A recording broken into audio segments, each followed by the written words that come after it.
She gave him everything, her loyalty, her blood, her soul. And in front of every wolf who ever bowed to their name, he looked her in the eyes and chose someone else. They say an alpha never breaks, but what happens when the man who is supposed to protect you is the one who destroys you? Stay until the end, because this story doesn't end where he thinks it does. Hit that like button, drop your city in the comments, and let's get into it. The Great Hall of Ashenvale Keep had witnessed executions, coronations, and the kind of political theater that made men rich and women desperate. Its stone walls had absorbed 3 centuries of ambition and blood. But nothing, not one moment in all that accumulated history, had ever been as quiet as the night Alpha King Kael Draven stood at the center of the war table and announced that his bond with Lyra Vale would be dissolved before dawn. The candles along the iron chandeliers burned without flickering. Outside, the wind that normally screamed through the mountain passes had gone completely still, as if the Northlands themselves were holding their breath. Lyra heard it from across the room. She had been standing near the carved stone archway that separated the council chamber from the corridor, holding a folded map of the southern borderlines that General Aldrich had asked her to review. Her fingers were still pressing a crease into the parchment when the words reached her. The paper made a soft crumpling sound as her hands tightened involuntarily, and the sound was so small and so human in that enormous hall that several heads turned toward her before they turned back to the king. She did not move. She did not scream. Lyra Vale had been trained too well for that. Kael was not looking at her. He was standing with his back half-turned, one hand pressed flat against the table where territorial maps and border agreements were spread like the bones of dead arguments. He wore the deep charcoal vest he favored for council evenings, the one with the silver threading along the collar that she had personally restitched 3 months ago when the seam had frayed. She remembered doing it. She remembered sitting by the window in their chambers with the needle between her fingers, thinking she was doing something small and necessary for the man she loved. She still remembered the way he had glanced at the collar the next morning and said nothing. He was speaking now to the assembled council, and his voice carried the same tone he used when he was explaining troop movements or reviewing tax policy. Measured, deliberate, stripped of anything that could be mistaken for weakness. There were 12 council members seated around the table. She knew every one of their faces. She had eaten dinner with these people. She had argued strategy with them and pulled some of them back from the edge of terrible decisions and nursed 2 of their wives through difficult pregnancies with remedies she'd learned from the clan mothers of the Eastern Ridge. Not one of them was looking at her now. Rowan, the oldest of the council advisors, a man with iron gray hair and a scar across his jaw from a border skirmish 20 years past, was staring at the table with the fixed attention of a man who has decided that the floor is more interesting than what is currently happening. Mira, the only woman among the senior advisors, had her hands folded in her lap with a precision that looked like it was costing her something. Seraphine was standing to Kael's left. She had arrived at the keep 4 months ago with a diplomatic escort and a letter from the Southern Alliance councils and an expression on her face like someone who had already decided how everything was going to go.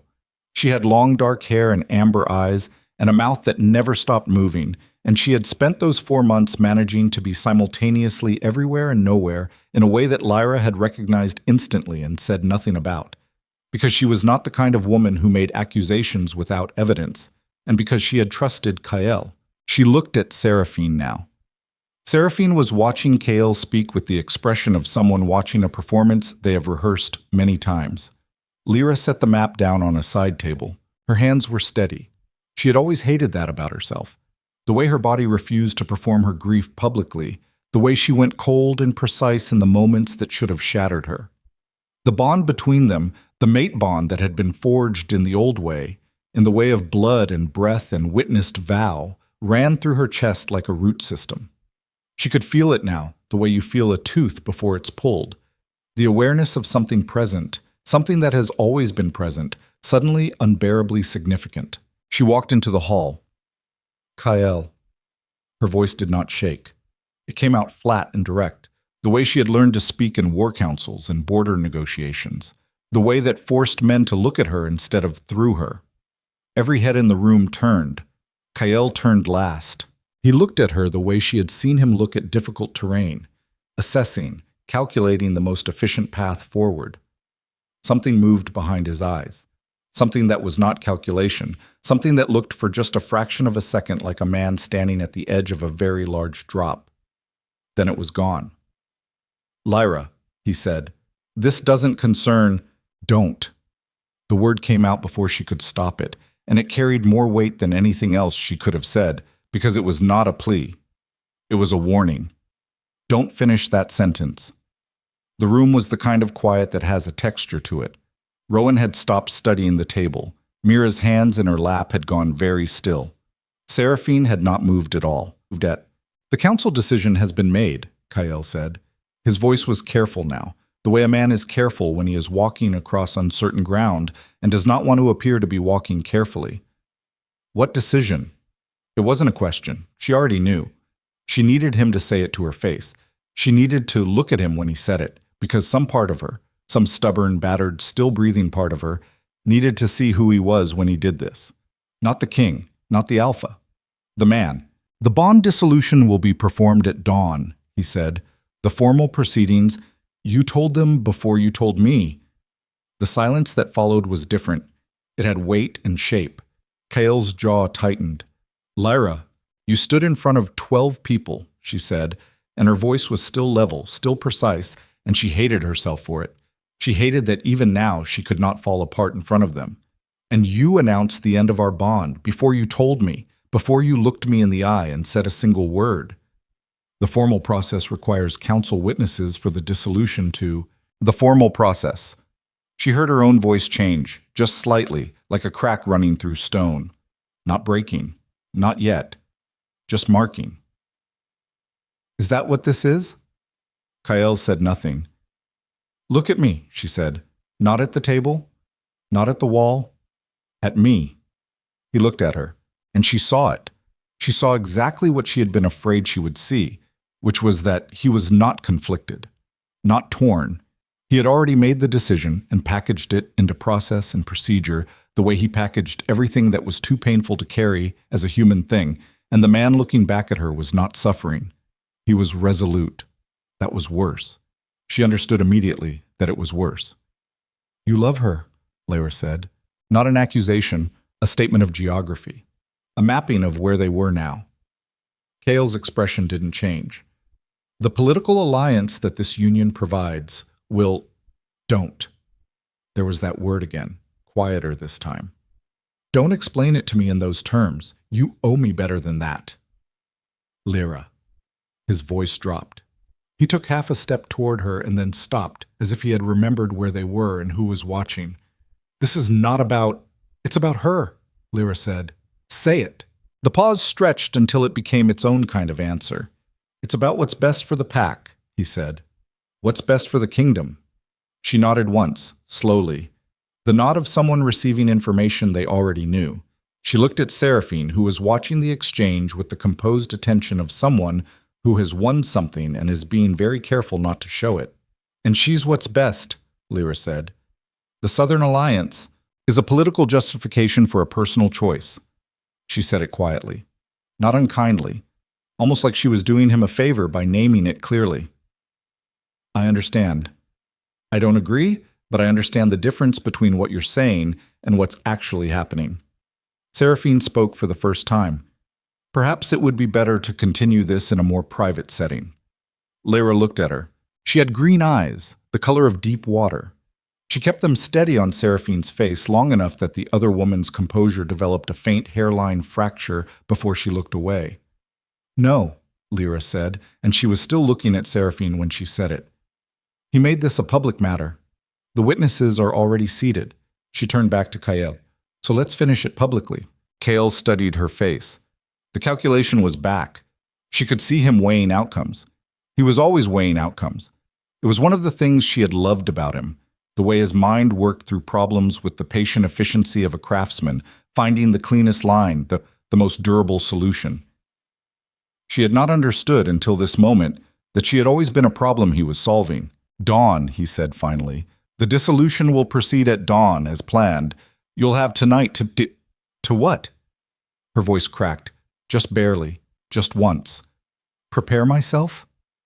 Something shifted in his face, something she might once have read as regret, but which she now understood as discomfort, the discomfort of a man who did not enjoy the cost of a decision he had already committed to. It was not the same thing as regret. She understood that now too. "Yes," he said. She nodded again. She picked up the map from the side table where she had set it. She folded it carefully along the original crease. She set it back down. "I'll be ready," she said. She walked out of the council hall with her spine straight and her hands loose at her sides, and she did not look at anyone. Not Mira with her carefully folded hands, and not Rowan with his studied examination of the table, and not Kyle with his resolved and ruthless eyes. And she made it all the way to the far corridor and around the first bend and halfway down the second corridor before her back hit the cold stone wall, and she slid down it until she was sitting on the floor with her knees pulled to her chest and her forehead pressed against them, breathing through her teeth, making no sound at all. The bond was still there, still running through her chest like something alive. She pressed her fist against her sternum and felt it pulse. By morning, it would be gone. She sat there in the empty corridor for a very long time. The dawn ceremony took place in the Hall of Vows, which was the oldest room in Ashenvale Keep, older than the War Table Chamber, older than the Council Hall, built by the first Alpha of the Western Pack when the territories were still being carved out of wilderness and blood. The floor was dark stone worn smooth by 3 centuries of feet. The columns along the walls were carved with the old wolf marks, the territorial glyphs that had meant power and covenant long before written language came to the packs. Lyra stood at the center of the room in the gray light of early morning. She wore a deep blue dress, the one she'd worn to the border summit 2 years ago, the one Kyle had watched her walk into that room in, and afterward told her quietly that she looked like someone who had always known she was going to rule. She wore it now because she needed to remember that she had been that person once, and she needed to believe, even if she couldn't feel it, that she could be that person again. She had not slept. Her eyes were dry. She had finished the crying somewhere in the small hours of the night, alone in the chambers that would stop being hers after this morning. She had sat in the window seat with a cup of tea gone cold between her palms and watched the stars and done the thing she always did when she was trying to survive something, which was to make it smaller, to find the bones of it, the essential irreducible fact. The essential fact was this. He had made a choice. He had made it without her and before her and in front of 12 witnesses, and nothing she said in the council hall last night would change it. And the only thing she still owned was how she stood in front of him when he took the last thing. She would stand straight. Kyle arrived with Seraphine at his right and the 2 senior council members who had to witness the ceremony at his left. He was wearing formal Alpha dress, the deep charcoal and black that the Western Pack's leadership had worn for ceremonies since the old days. His shoulders were squared. His face was composed. He stopped when he saw her. Just for a half second.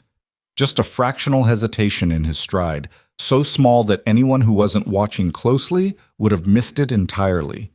Lyra saw it because she had spent 6 years learning to read him, learning the language of the tiny adjustments he made when something hit him in a way he wasn't prepared for. She filed it away. Not as comfort, as information. "Lyra." His voice was formal, council voice. The voice he used when there was an audience. Kyle. Hers matched it precisely. 2 rulers conducting a formal proceeding. Seraphine was watching her with that composed, careful attention again. In the pale morning light, she looked older than she had in the candlelit council hall. Not older the way age makes people older the way calculation does, the way spending a long time wanting something costly finally shows in the architecture of the face. The council members took their positions along the south wall. Rowan was there again. He still wouldn't meet her eyes. "Before we begin," Lyra said. Kale's jaw tightened slightly. "Lyra, I have the right to a final statement." She said it flatly, not as a request. "Witness dissolution. The old protocols allow for it. I'm invoking it." A pause. He could not refuse. They both knew it. The old protocols were binding in ways that even Alpha Kings couldn't conveniently ignore. Not with council witnesses in the room, not with the wolf marks carved into the columns around them. "Proceed," he said. She looked at him. Directly. She let herself look at him the way she had stopped letting herself look at him over the past 4 months, when she had been telling herself that she was imagining things, that the distance between them was a function of the pressures of leadership and not a symptom of something already decided. He looked tired. She hadn't let herself notice that before either. There were shadows under his eyes that hadn't been there a year ago, and a set to his mouth that looked like something clenched and held too long. She stored all of this, too. "I'm not going to beg you," she said. "I want you to understand that clearly. I have never begged for anything in my life, and I'm not going to start now, and whatever you're expecting from me in this room this morning, it's not that." Cale said nothing. His expression didn't change, but he was very still. "I'm also not going to tell you this is a mistake," she continued, "because you know whether it's a mistake. You're not a stupid man. You've always been one of the least stupid men I know, which makes this harder, because I can't explain this away as ignorance." A beat. "You know what you're doing, Lyra." His voice had shifted. Something in it that was not counsel voice. Something quieter. Something that sounded like a man who is very certain about a decision and does not particularly want to be in the room where it happens. "I want to say one thing to you," she said. "Not to the council, not for the record, to you." She waited until his eyes came fully to hers. "When you break this bond," she said, "you break something in yourself too. I don't say that as a threat. I say it because it's true, and I need you to know it before you do it, so that when it happens, you cannot say you weren't warned." Something moved across his face. It was there and gone like weather, and she could not name it exactly, but it was the first unguarded thing she had seen from him since she walked into the council hall last night. "I know," he said, quietly, just to her. And then he did it anyway. The dissolution was a physical thing. People who had never experienced a mate bond didn't understand that. They imagined it as emotional, as symbolic, as some abstract internal adjustment. They were wrong. The mate bond was as physical as bone, as real as the blood moving through her body, and when Kyle spoke the words and pressed his hand to the old wolf-mark glyph in the floor and severed what had been woven between them, she felt it the way you would feel someone reach into your chest and tear something loose. It was not a metaphor. The sound she made was not a scream and not a cry, but something in between and underneath both of those things. Something that came from a depth she hadn't known she had, and her legs went out from under her with the clean efficiency of something structural giving way. And the last thing she saw before the dark came was Kyle's face looking down at her. And on his face was the expression she had been waiting all night to see, the one she had given up expecting. He looked like a man who had just realized the exact dimensions of what he had done. Too late. Too late. Too late. She was unconscious before she hit the floor. Rowan caught her. Of all people, it was Rowan, iron gray Rowan, who had not looked at her in 12 hours, who moved fastest, who crossed the stone floor in 3 long strides and caught her before she hit the ground. And he lowered her down with the careful, specific tenderness of a man who was trying to do the only decent thing left available to him, and he was shaking slightly as he did it. No one spoke. Seraphine was very still. The composure she had worn all morning had not cracked exactly, but it had undergone some revision. There was something in her face that was not quite triumph, not anymore, and not quite satisfaction. Something more complicated and harder to categorize. Something that looked, in the gray light of the Hall of Vows, with the old wolf marks carved into the stone around them, like a woman who has gotten exactly what she wanted and is standing on the other side of it, finding the shape of the thing different than the shape she imagined. Kyle had not moved. He was still standing where he had been standing when it happened, hand lifted slightly from the glyph mark, looking at Lyra's body in Rowan's arms. The silence stretched. "Get her to the healer's wing," he said. His voice came out rough at the edges in a way that council voice never did. He stopped, started again. "Make sure she, He stopped again. Rowan looked up at him. For the first time that morning, the old advisor looked directly at his king. The look lasted several seconds and said a great number of things that were never going to be said aloud in that room. "I know where to take her," Rowan said. He carried her out. Kyle stood at the center of the Hall of Vows in the growing morning light, and the council members made small, quiet movements toward the doorways, and Seraphine came to stand beside him and said something in a low voice that was probably meant to be comforting or celebratory or both, and he was not listening. He was staring at the place on the floor where Lyra had been standing. There was a scuff mark in the ancient stone where her feet had been, just a small disturbance in the dust of 3 centuries. He pressed his hand back against the glyph in the floor, just for a moment. The old stone was cold under his palm, His chest was wrong. He had known it would be. He had been told, by the council elders, by the old histories he'd had pulled from the archives when he was still in the planning stages of this decision, that the dissolution would affect the severing party as well as the severed. He had calculated for it. He had allocated recovery time in the weeks ahead, had structured his schedule to allow for the adjustment period. He had calculated wrong. It didn't feel like adjustment. It felt like something had been removed. Not emotion. He had too much emotion. Too much of the wrong kind of it piling up in him right now, with nowhere to go. It felt structural. It felt like a wall that had always been there, that he had never once thought about because it had always simply been there, had been quietly removed, and he was discovering the wall's function only in its absence, discovering that it had been holding something back. He took his hand off the stone. Seraphine was still speaking. He heard her voice the way you hear sound when you've gone partially deaf, present, shaped correctly, arriving through a medium that is no longer conducting it properly. Her hand was on his arm. Her perfume was the expensive southern kind, the kind that came in bottles that cost more than some pack families earned in a month. Kael, her voice took on a different tone. Kael, look at me. He looked at her. She was beautiful. She had always been beautiful, and she was standing here in the cold gray morning in his keep, in the room where his bond had just been dissolved, and she was watching him with amber eyes that were bright and attentive and alive with something that he was too raw right now to name precisely. And he thought about what Lyra had said, "You know what you're doing." And he understood for the first time that knowing a thing and understanding it were not the same operation. "It's done," Seraphine said. She said it with a careful gentleness.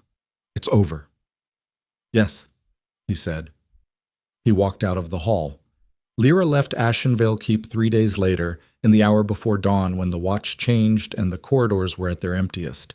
She left on foot, with a pack she'd put together methodically in her room in the healer's wing, while Mira sat in the chair by the window and watched her and didn't say anything useful and didn't try to. She took her weapons, the short blade she'd carried since she was 17, and the longer one that had been her mother's, the one with the wolf-tooth grip that was worn smooth from use. She took a change of clothes and the emergency coin reserve she'd maintained quietly for the past 4 years, because she had always understood, on some level below conscious policy, that preparedness was not pessimism. She took nothing that was his or had been theirs. At the door of the healer's wing, Mira finally spoke. "Where will you go?" Lyra adjusted the strap of the pack on her shoulder. The wound from the dissolution was still present.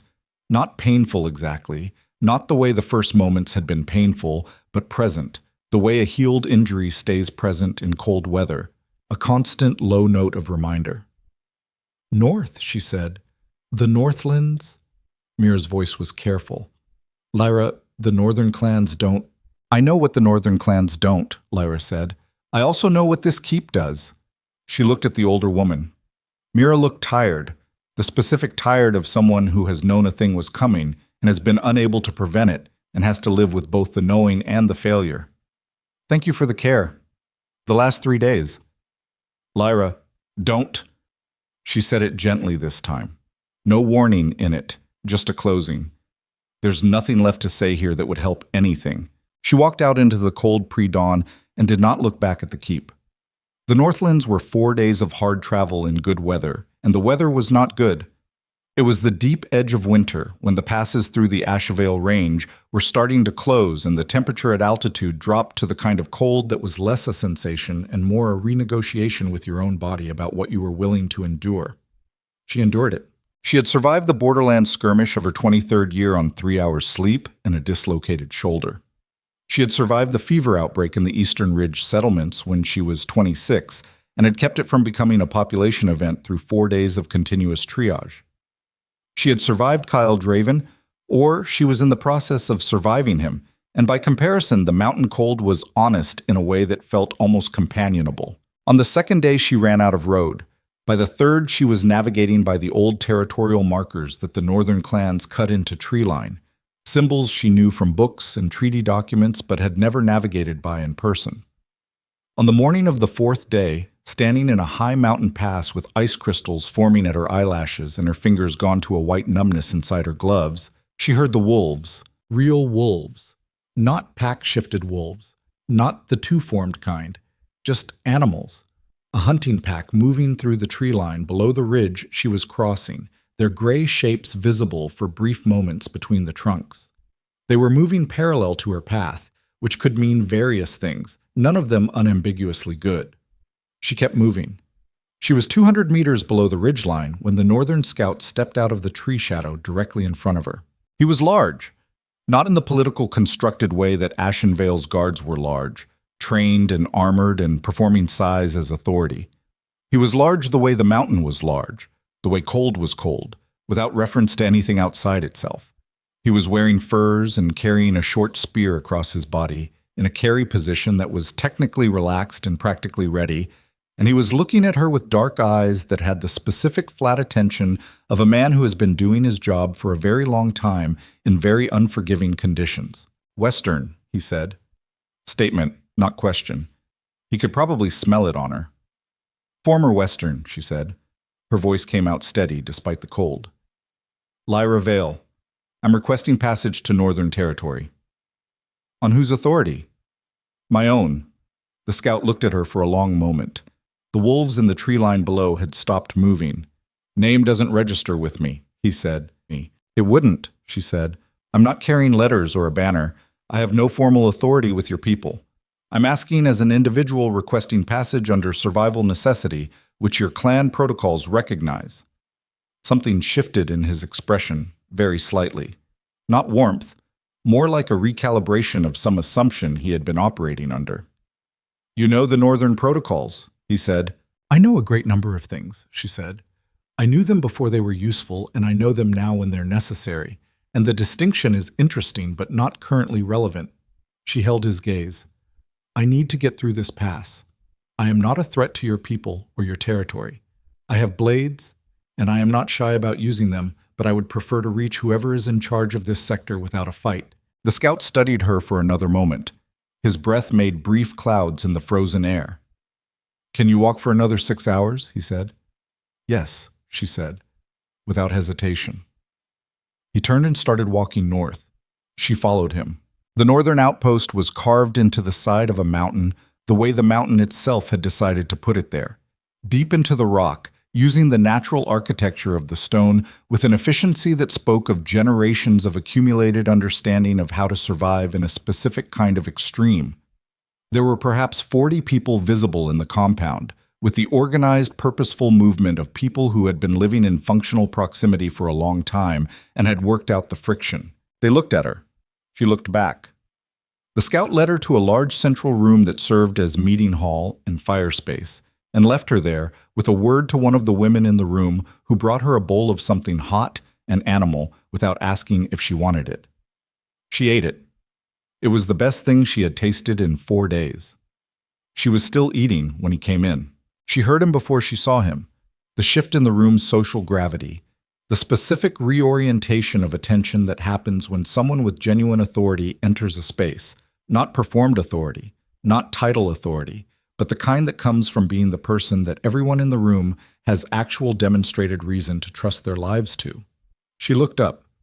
Ronan Blackthorn was standing at the entrance to the hall. He was not what she had expected. The stories about the Northern Alpha described a mountain of a man, which was accurate enough. He was broad in the shoulders and tall in the way that suggested not cultivation, but simple inheritance, as if his particular line had simply been working with serious physical requirements for long enough that the body had adapted to meet them. But the stories, in the way of stories about powerful men, had focused on the size and missed the thing that was actually significant, which was the quality of his attention. He was looking at her with complete stillness. Not the stillness of someone suppressing reaction, not the performed calm of a man managing his face in front of an audience. Just stillness, the natural settled state of something that does not waste its energy on unnecessary movement. "Lyra Vale," he said. "That's still my name," she said. One corner of his mouth moved. "Maybe." It was hard to say. "Caden said you quoted Northern survival protocols at him," he said. "They applied. Most people from the Western territories don't know Northern protocols well enough to quote them." Most people from the Western Territories weren't trying to get through a closed mountain pass in midwinter on foot alone, she said. He crossed the room and sat down across the table from her, not at a power angle, not at the head, just across, with the direct, unceremonious movement of someone who sits where sitting is practical. He looked at her face, not in the assessing way Kyle had always looked at her in public situations, calculating the presentation, the impression, just looking the way you look at something when you're trying to understand it. "The bond mark's gone," he said. She kept her expression level. "Yes, dissolution or death of the bondholder." "Dissolution." A pause. "The Alpha King." "We're not discussing that," she said. "All right," he said. Just like that. No press, no probe, no attempt to leverage what he'd just demonstrated he already knew. He picked up a cup from the table and drank from it and set it down again. "What are you looking for here?" She thought about it. She thought about saying passage, about saying temporary shelter, about giving him the contained, practical answer that asked for the minimum and gave away the least. She thought about the ward mark on her chest where the bond had been, still raw in the particular way of a fresh absence, and she thought about the hall in Ashenvale with the old wolf marks carved into the stone, and Kyle's hand lifted from the glyph and his face in the last second before she lost consciousness. "I'm looking for ground," she said. "Ground that doesn't already know what I used to be, so I can figure out what I am now." Ronan looked at her for a long moment. "That's an honest answer," he said. "I try not to waste time on other kinds." He set the cup down. "You can stay. There are terms. Everyone in a northern outpost carries weight, nobody exempted, but they're not difficult terms if you're the person you appear to be." "What person is that?" "Someone who just survived something that kills most people," he said, "and walked north instead of falling apart." She looked at him across the table in the firelit northern outpost carved into the side of a mountain at the edge of the world, and something inside her, not warmth exactly, not comfort exactly, but something in the same family as both, shifted fractionally in the direction of survivable. "I can carry weight," she said. "Good." He stood, and the easy, decisive quality of the movement was like watching a decision being made by someone who had already thought it through. "Get some rest. Tomorrow I'll show you the compound." He walked toward the door. "Blackthorn," she said. He stopped, turned. "Why?" she said. "You don't know me. I'm Western Pack, dissolved bond, showed up alone in your territory in midwinter. The calculus on taking me in doesn't run in your favor." He looked at her for a moment. "The calculus," he said, "on turning away someone with your eyes would be a waste." He walked out before she could answer. She sat at the table in the northern outpost and looked at her hands, the hands that had been steady in the council hall when they should have shaken, steady on the mountain when they should have frozen, steady around the bowl of food that had been the first uncomplicated kindness she'd experienced in days. And she turned them over and looked at the empty space on her wrist where the bond mark had been. She had not looked at it directly since the dissolution. She looked at it now. The skin was clean, no scar, not a physical one, just the absence of the mark that had been there since she was 22 years old, since the day she and Kyle had stood in a different hall in a different kind of ceremony, and she had believed, with everything she had, that she was building something that would last. She pressed her thumb to the place where the mark had been. Gone. Gone like it had never existed. Like she had never existed in that configuration, as that person, as Kyle Draven's mate, as the woman who had spent 6 years making herself indispensable to a kingdom that had just, very efficiently, dispensed with her. She breathed.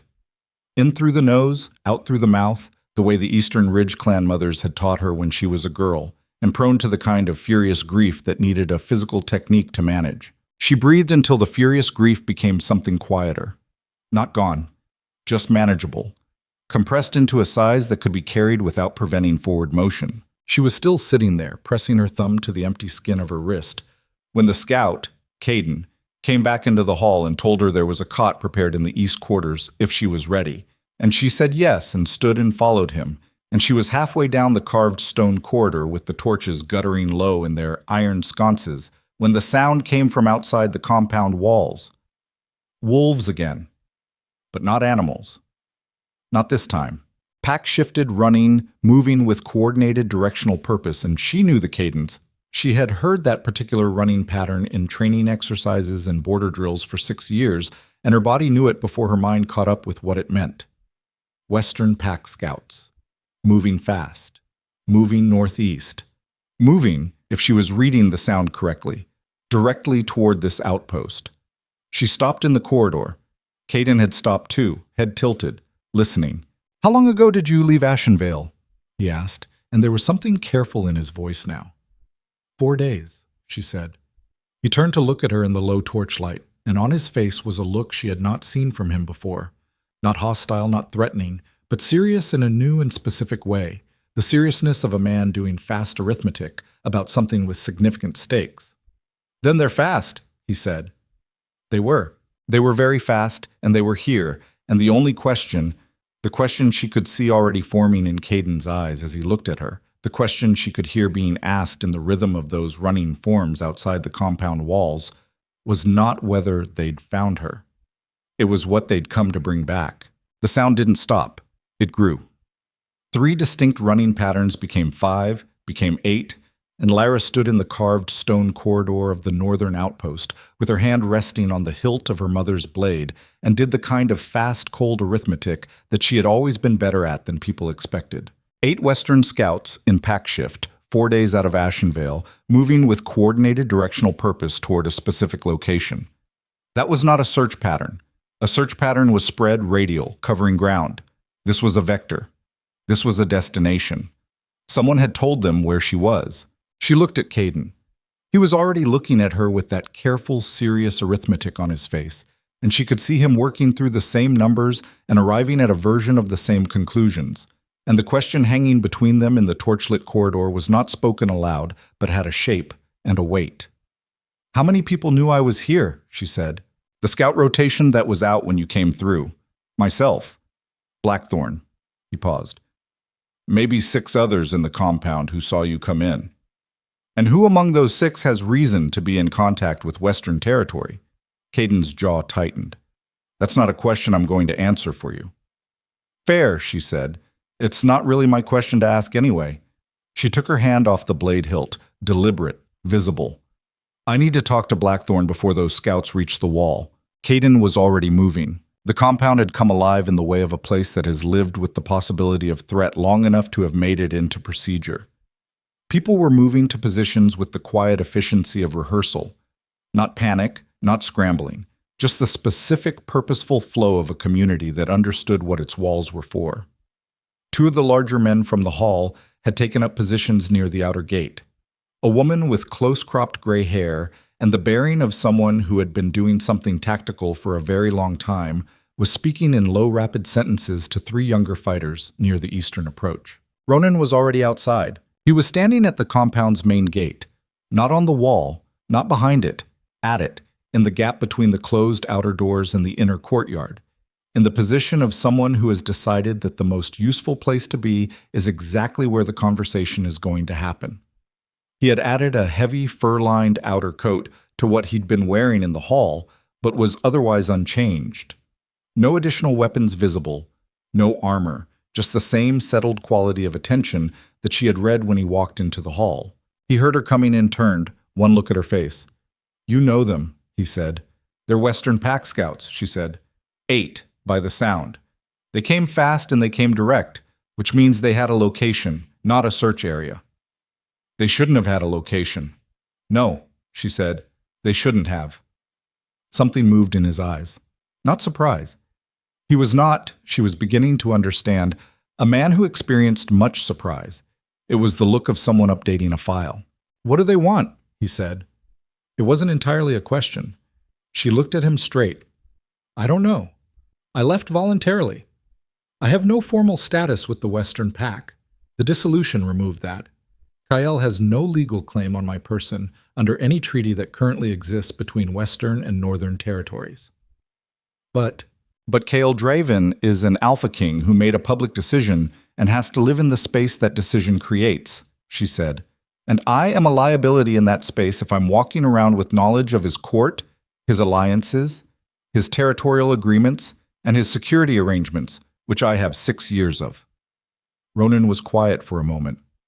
"How much do you know?" he said.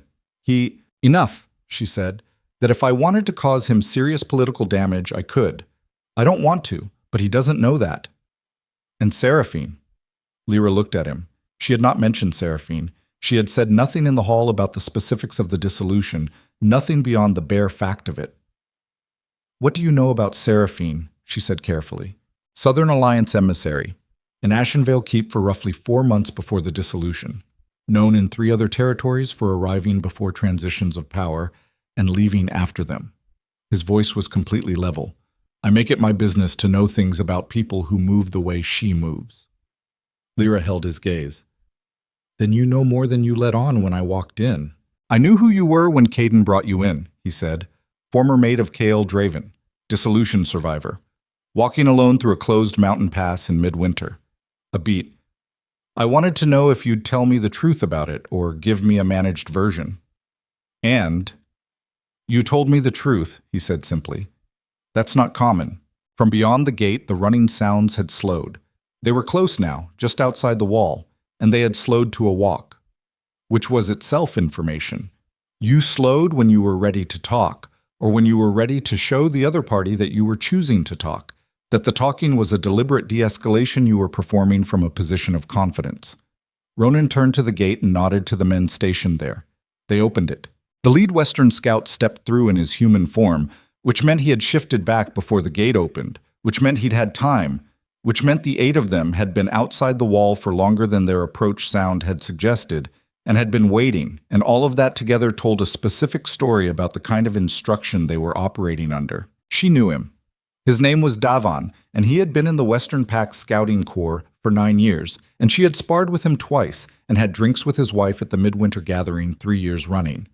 He was a practical, professional, fundamentally decent man who was currently doing his job in a way that she could see from the set of his shoulders and the particular angle of his not quite meeting her eyes, was costing him something. Scout Captain Davan, she said. He looked at her then, just for a second, something complicated in it. Lyra? Not her title, not former queen mate, just her name, which told her something about the instructions he was working under. Keep it informal, keep it quiet, don't escalate the formal register. We need to talk. Then talk, Ronan said. Daven looked at him. He was doing the same recalibration that most people did when they first encountered Ronan, the adjustment of an assumption about what a Northern Alpha would look like, would feel like, in direct proximity. This is between the Western Pack and you're standing in my compound, Ronan said. His voice had not changed in volume or temperature. It was the same level, settled voice he'd used in the hall, but it had a quality now that it hadn't had before, or that she hadn't noticed before. A quality like standing at the edge of something very deep and very still and understanding that the stillness was not emptiness, which makes it Northern Territory business. Daven held his gaze for a moment. Then he looked back at Lyra. The Alpha King is requesting your return to Ashenvale, he said.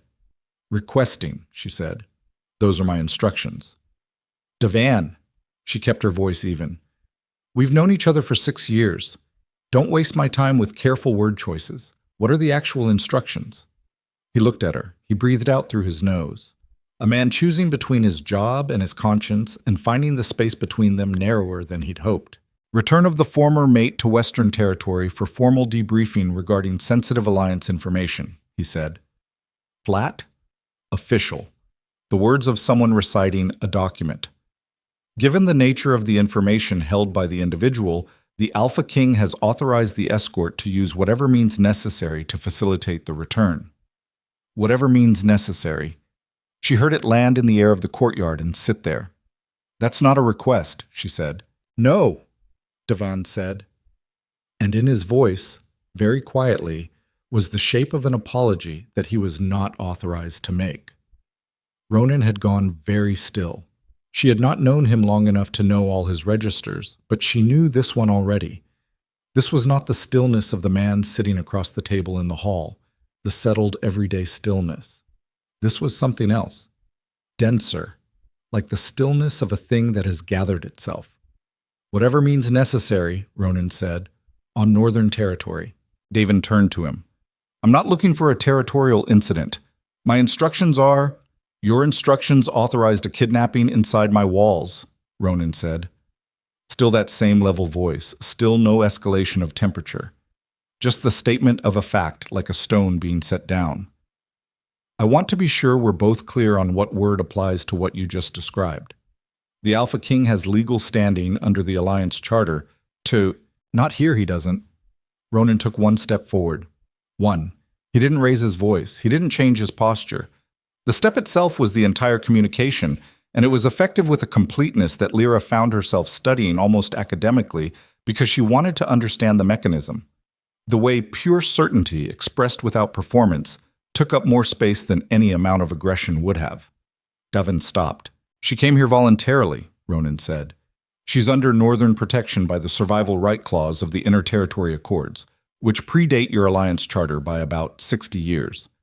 Your Alpha King knows this, which means he sent you here anyway, which means this is either a test or a mistake. He paused. Which is it? Davin was quiet for a moment.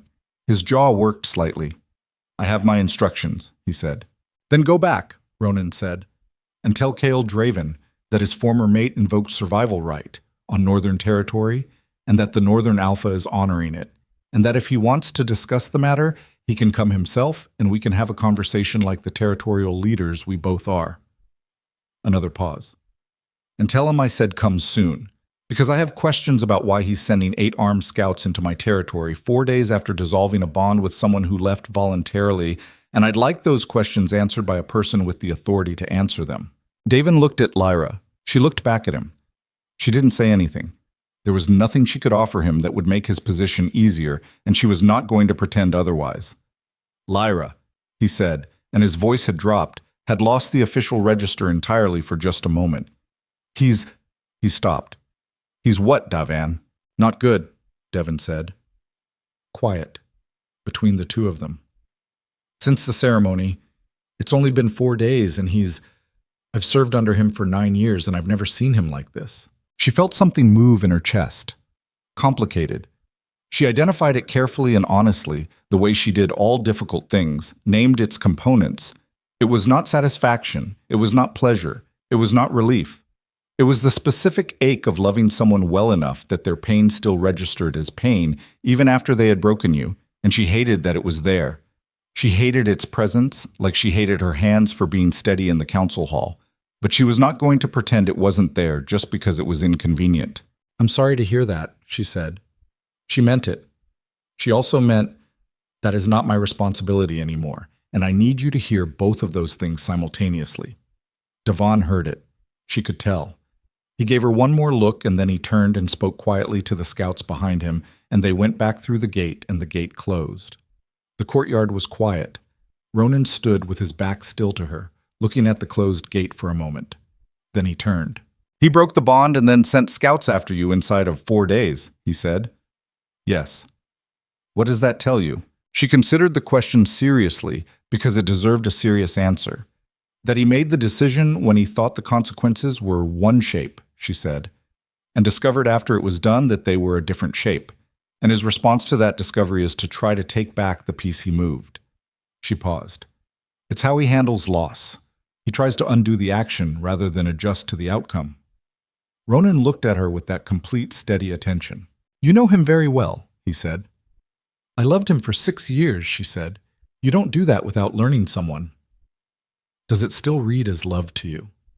It was a direct question. She gave it a direct answer. It reads as scar tissue, she said, which is not the same thing, but it means I understand him, and I'll probably always understand him, and that understanding is currently the most dangerous thing about me. Ronan nodded once, slowly, the nod of someone receiving information and filing it accurately. Then we use it, he said. She looked at him. What? You said the most dangerous thing about you is that you understand him. He wasn't asking her to confirm it, just working with it as a given. In my experience, the most dangerous thing about a person is usually also their most valuable asset, if they're willing to use it instead of apologize for it. He held her gaze. Are you willing? Something shifted in her. It was not a small shift. It was the kind of thing that moves once and stays moved, like a stone in a riverbed that has been sitting in one position for years, and then a current strong enough comes along and she felt it happen and let it happen rather than fighting it, because she had been fighting the wrong things for a very long time. Yes, she said. Ronan looked at her for another moment.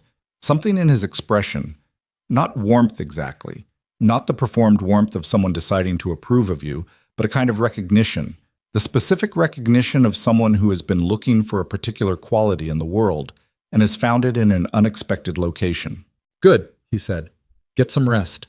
In the morning, you're going to tell me everything you know about Cale Draven's alliance agreements, and then we're going to figure out what to do about the fact that he just declared his intentions toward you in front of 8 witnesses. He walked back toward the main hall. Blackthorn, she said. He stopped. Why does it matter to you, she said. What happens to me? He stood with his back to her for a moment. The compound had returned to its quiet, efficient movement around them, people settling back into their positions, the watch reestablished, the brief disruption absorbed.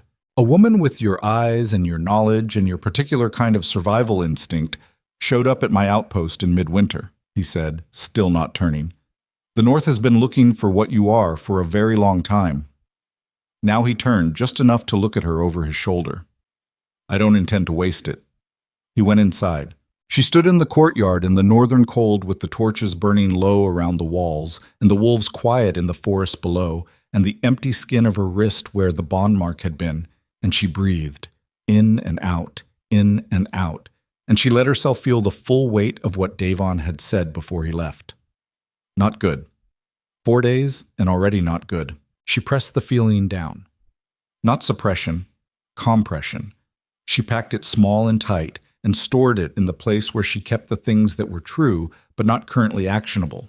And she turned toward the east quarters where the cot was waiting, and she walked. She was 3 days into her time at the northern outpost when they found the informant. It was one of the younger scouts, a 22-year-old named Pell, who had apparently been sending position reports to a Western pack contact in exchange for money he needed to cover a debt that had gotten out of control in the way of young men's debts everywhere in every era. He was not malicious. He was not a spy in any sophisticated sense. He was a young man who had made a bad decision under financial pressure and then compounded it through the specific human inability to acknowledge a bad decision before it became catastrophic. Ronan handled it himself. She was not present for the initial confrontation, but she heard it. The compound's walls were stone and efficient at carrying sound, and what she heard was not what she expected. No violence, no screaming. Long silences punctuated by short questions, and a voice that she identified as Pell's, breaking in the particular way that voices break when someone is finally having to say aloud the thing they've been carrying, and beneath the breaks, something that sounded like relief. When Ronan came out, he found her in the corner of the hall where she had been spending her hours since the night with the scouts, reviewing the northern territorial maps that he had placed in front of her that morning without explanation beyond. I want to know what you see. He's alive, Ronan said before she could ask. And he's going to work off the debt he put us in, and then he's going to work off the money he was paid. And then he's going to have a very specific conversation with me about the difference between a problem you can solve by creating a worse problem and a problem you have to actually solve. He sat down across from her. He's 22. You're not angry, she said.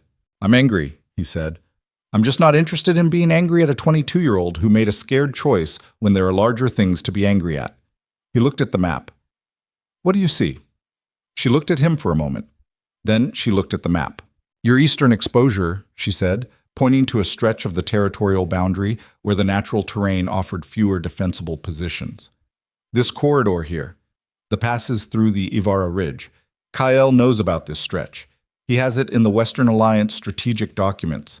The Southern Territories know about it too, through those same documents. She moved her finger. If someone wanted to move a significant force through your territory without engaging your main defensive positions, this is where they'd come. Ronan looked at the map.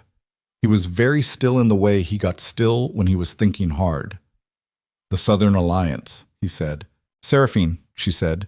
Not the Alliance as a body, her specifically. She's been in Ashenvale for 4 months, and the first thing she would have done is request access to the strategic documentation as part of any formal Alliance review. Cale would have granted it. He grants things like that because he believes in showing good faith with paper in the belief that the actual leverage is elsewhere. She paused. He's right about that in most cases. He's wrong about her. How wrong? She looked at him. She's not Southern Alliance, not primarily. She's using the Southern Alliance. There's a difference. Ronan looked at her. How do you know that? Because I watched her for 4 months, she said. I watched the way she moved through information. The Southern Alliance wants stability. They're a trading coalition. They want predictable borders and reliable partners. What Seraphine wants is leverage over the most powerful territorial leader in the region, which she has now, because Kael dissolved his bond and married her and is apparently already— She stopped. Not good, Ronan said quietly. He had been in the courtyard. He had heard Devan. Not good, she confirmed. Which means his judgment is compromised, which means his court is vulnerable, which means whoever has his ear right now is effectively running the Western Territories. She looked at the map again. And whoever is running the Western Territories controls the primary supply lines for 3 other kingdoms: the main mountain passes between the northern and southern halves of the continent, and the treaty network that holds most of the interterritorial peace agreements together. The silence in the room had a different quality now. You're describing a coup, Ronan said. I'm describing the conditions for one, she said. I'm describing what someone patient and systematic would do if they wanted to position themselves to take control of the entire Western territorial network without ever having to fight a conventional war. Ronan leaned back in his chair. He looked at her with that complete unwasted attention. And Kael doesn't see it, he said.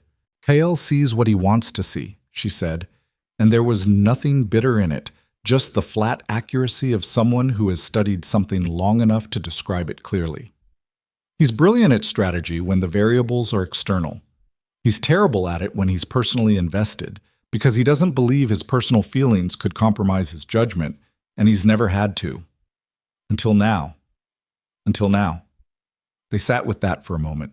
You could have taken this information to another kingdom, Ronan said. When you left, you could have gone to the Eastern Pack, to the Southern Council. You had leverage. Yes, she said, but you came here. I needed ground, she said. I told you. You also needed distance from a situation you understood too well to be objective about, he said. Not accusing, just accurate. You came to the one territory that wasn't directly part of the network she's trying to control. Lyra looked at him. You see things quickly, she said. I've had to, he said simply. Outside, the wind was picking up, the mountain wind that came in the late afternoon when the temperature differential between the peaks and the lower passes created pressure that had to go somewhere. She could hear it in the eaves of the outpost, a low, persistent note. What are you going to do? She said. What are we going to do? He said. She felt that land. You don't know me, she said. You've known me for 3 days. I know what I've seen in 3 days, he said. And I know what you know. And I know that the thing coming toward this continent is going to require someone who understands both sides of it. He looked at her with that clear, direct gaze. You're the only person alive who does. She breathed in and out. She looked at the map with Kael's eastern vulnerability marked on it in her own handwriting, and she thought about the hall in Ashen Vale and the cold stone floor and Rowan's arms, and she thought about Seraphine's face in the gray morning light, and she thought about what Devan had said. Not good. 4 days. If I stay, she said, and help you build something against what's coming, I need you to understand something. I'm not doing it to save him. She said it with clarity and care because it was important and it was true. I'm done saving him. Anything I do going forward, I'm doing for the people his bad decisions are going to hurt. I know, Ronan said, and I'm done being someone's strategic asset who gets no say in the strategy. I know that too, he said. Why do you think I gave you the maps? She looked at the maps. She looked at this man across the table from her, this northern alpha who had taken her in without leverage, who had sent 8 Western scouts back empty-handed without a second thought, who handled a young man's betrayal with more patience than most kings showed their advisors, who gave her maps and asked what she saw, and then listened when she answered. She thought about the thing he'd said in the courtyard. I don't intend to waste it. Not, I'll protect you. Not, you're safe here. Not any version of the condescending comfort that was always structured around the assumption that what she needed was to be held in place rather than handed tools. I don't intend to waste it. She picked up the pen from the edge of the table. She marked 3 more positions on the map. These are the secondary vulnerabilities, she said. If I were planning the approach she's planning, these are the contingency routes.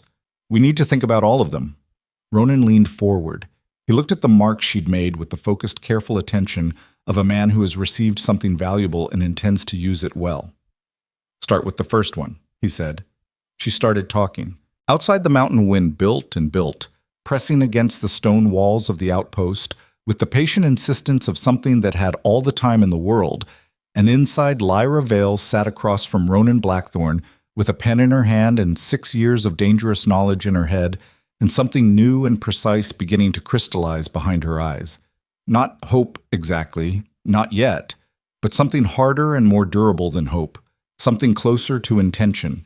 And she did not know yet that 3 weeks from this night, a rider would arrive at the outpost with a sealed letter bearing the Western Pact's territorial mark. And she did not know what the letter would contain, or that reading it would be the last moment in which any part of her life was still reversible. She knew what she was feeling, the particular voltage of a moment where something enormous was arriving, and the right response was not excitement, not caution, but the specific clarity of a person who understood that large moments required larger thinking than they appeared to. Recognition. After 43 years. The thing 3 generations of Frostvale wolves had been told, in various ways, would never happen. She did not look at Auric. She could feel him to her left, still, present, giving her nothing, and waiting. "What does the council want in exchange?" she said. The diplomat smiled with his mouth only. A stable northern border, trading partners rather than friction zones, and, he paused, the continued advisory involvement of the person who apparently convinced 3 neighboring kingdoms to take an interest in the North's well-being in the first place. There it was. She had felt it coming from the moment Tova said he'd asked for her by name. "The council wants a liaison," she said. "The council wants a northern representative with the range to operate in both environments," he said. "Someone who understands the South's administrative language and the North's territorial realities. Someone whose credibility runs in both directions." She looked at him steadily. "And if the Frostvale's interests and the council's interests diverge?" She had been telling herself things like that for 3 weeks. Ronan found her 20 minutes later.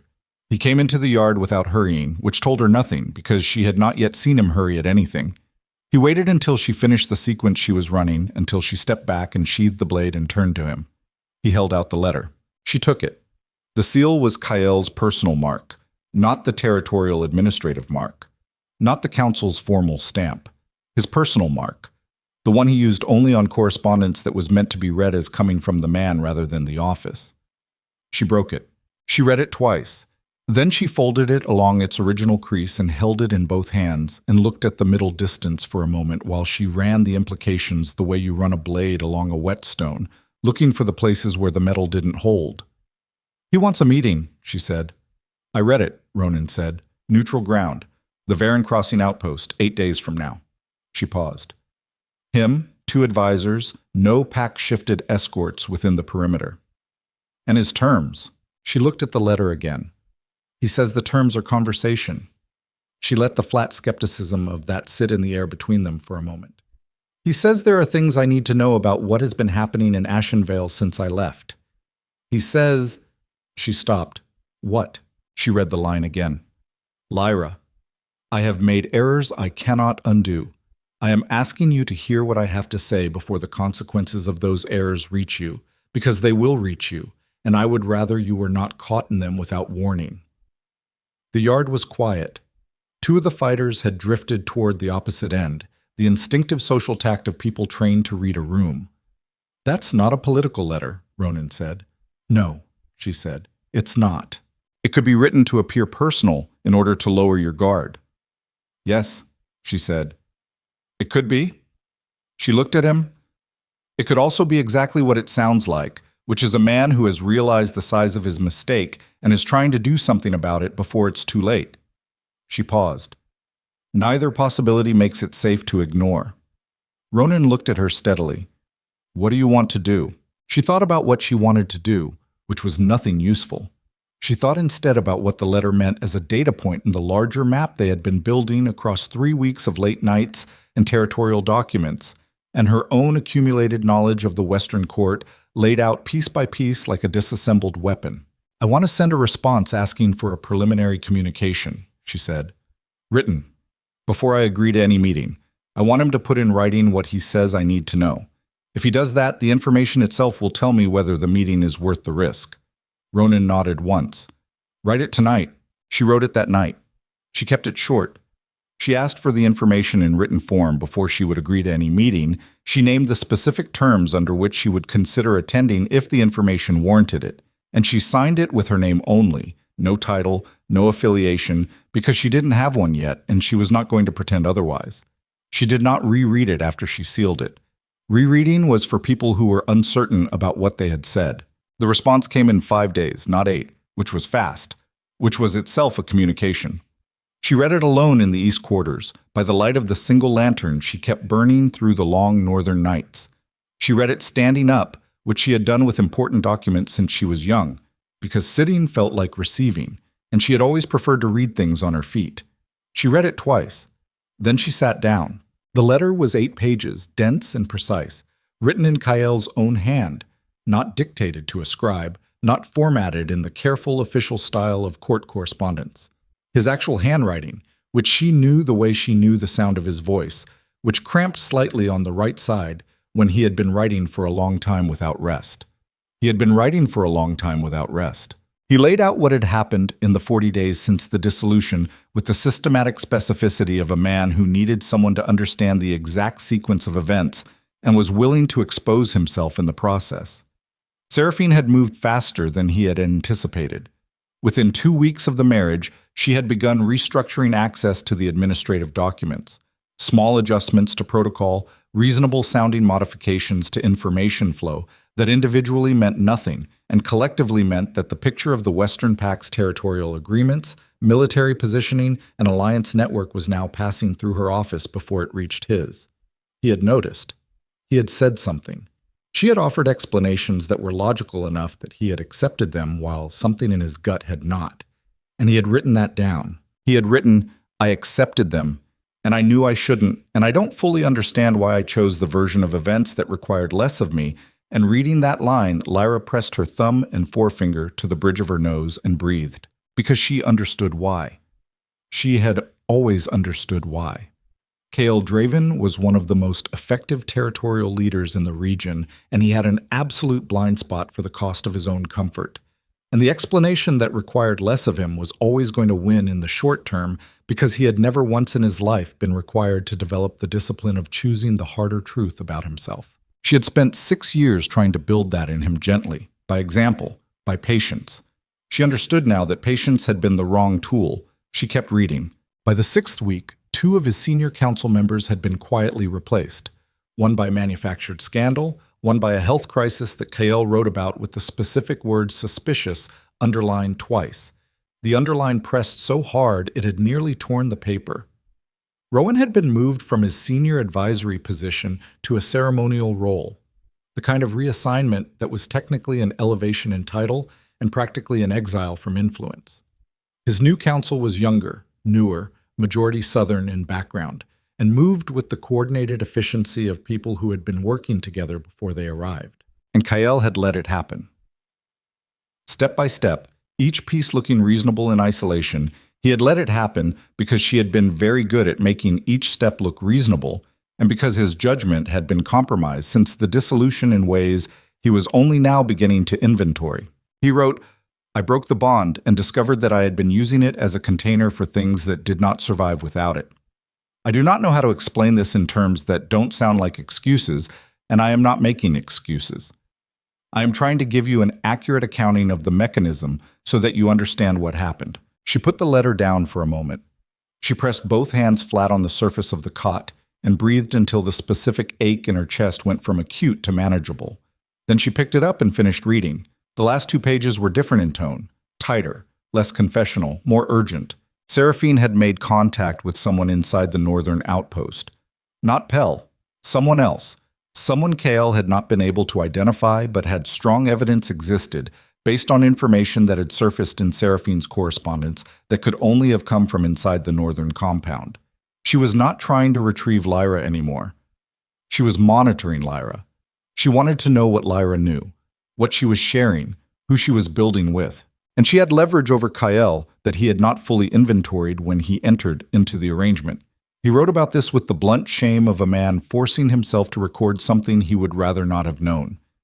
There are things she knows about the events of the past 2 years, about decisions I made regarding the Eastern border agreements, that if made public would destabilize the Western Pact's political standing with 3 allied territories. I did not believe when I entered this arrangement that she had access to this information. I was wrong. The last paragraph was short. I'm not asking you to forgive me. I'm asking you to let me tell you the rest of this in person, because there is something coming that I cannot fully explain in writing without the risk of this letter being intercepted, and you need to know what it is before it arrives. I'm asking because the people who will be hurt by it are not the people who deserve to be. She set the letter down. She sat in the east quarters for a long time with the lantern burning and the mountain wind outside and the letter on the cot beside her, and she went through every part of what she had just read and examined each piece for the places where the metal didn't hold. She could not find them. That was the problem. She was looking for the manipulation, for the seam where the performance showed, and she could not find it. Not because Kyle was perfect, but because the specific quality of what he had written was the quality of a man who had stopped managing his presentation. The cramped handwriting, the underlined word, the sentence about choosing the version of events that required less of him. Those were not the moves of someone constructing a document for effect. Those were the moves of someone at the bottom of something, writing by the light of whatever honesty they had left. She brought the letter to Ronan. He read it standing at the window of the main hall with the late afternoon light coming through the gap in the shutters. And he read it carefully and completely. And when he finished, he set it down on the table and looked at her. There's a second informant, he said. That was the first thing, not what she expected to be first. Yes, she said. We've been operating on the assumption that Pell was the single breach. His voice was level, but had the edge of a man who is recalculating with new variables and finding the new picture significantly less comfortable than the old one.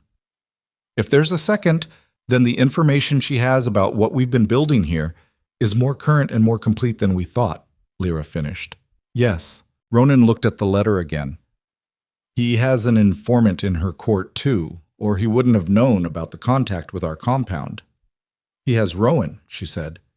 Rowan's been moved to ceremonial, but Rowan's been in that court for 30 years. He doesn't stop watching just because he's been moved to a chair with a better title. Ronan nodded slowly. The meeting. It's a risk either way, she said. If we go, we're exposing ourselves. If we don't go, whatever he says is coming comes without warning. He could be the warning, Ronan said. She could be using him to deliver it. Set the terms of the meeting, control the environment, remove you from the compound under the cover of neutral ground.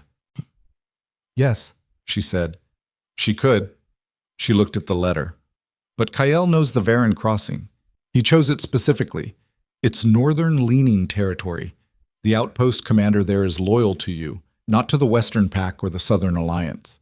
If he was being used to set a trap, that's not the location he would have been directed to choose. Ronan was quiet for a moment. You trust him, he said. I trust his geography, she said. There's a difference. Something shifted in his expression. Something that was not a smile and not its opposite. Something between assessment and a kind of reluctant regard. 7 days, he said. Varen crossing. You and I go. 4 of my people, none visible inside the perimeter. He picked up the letter. I want Caden on the outer approach with 6 more. 14, she said. 12, he said. I'm accounting for the second informant. I want the preparation to look like 6. She looked at him. You've done this before. I've done versions of it, he said simply. The math changes, the principle doesn't. He set the letter down.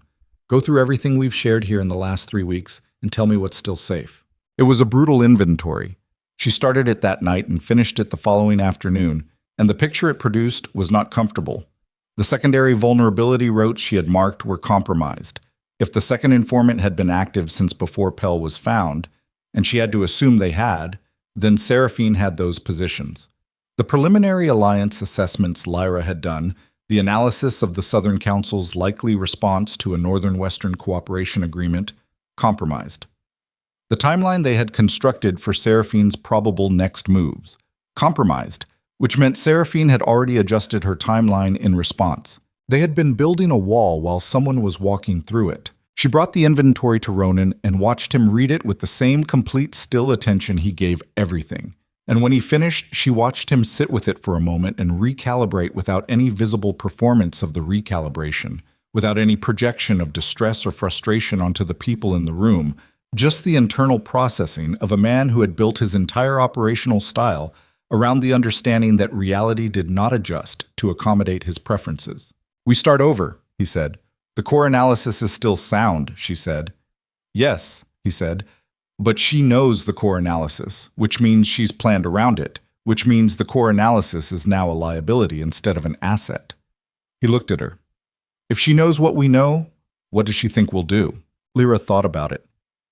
"She thinks we'll try to counter her moves directly, build the alliance against her before she can consolidate in Ashenvale, move fast, use the territorial pressure to force Kyle into a political corner where he has to choose between her and his alliances." "Is she right?" "She was right about what we were planning," Lyra said. "She's not right about what we're going to do now." Because that plan required Kyle to be passive and isolated and unaware," she said. "He's not unaware anymore."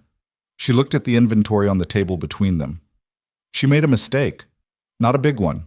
She let him find out about the contact with our compound, and that was the thing that turned him. If she'd kept that hidden for another few weeks, she would have had enough council consolidation that his awareness wouldn't have mattered. But she moved too fast, and now he knows. And now he's writing letters in his own handwriting in the middle of the night. And that changes the shape of what's possible." Ronan looked at her for a long moment. "You said the most dangerous thing about you is that you understand him," he said. "Yes." "What's the most dangerous thing about her?" She didn't have to think about it. "She's never failed at this before," she said. "She's very good.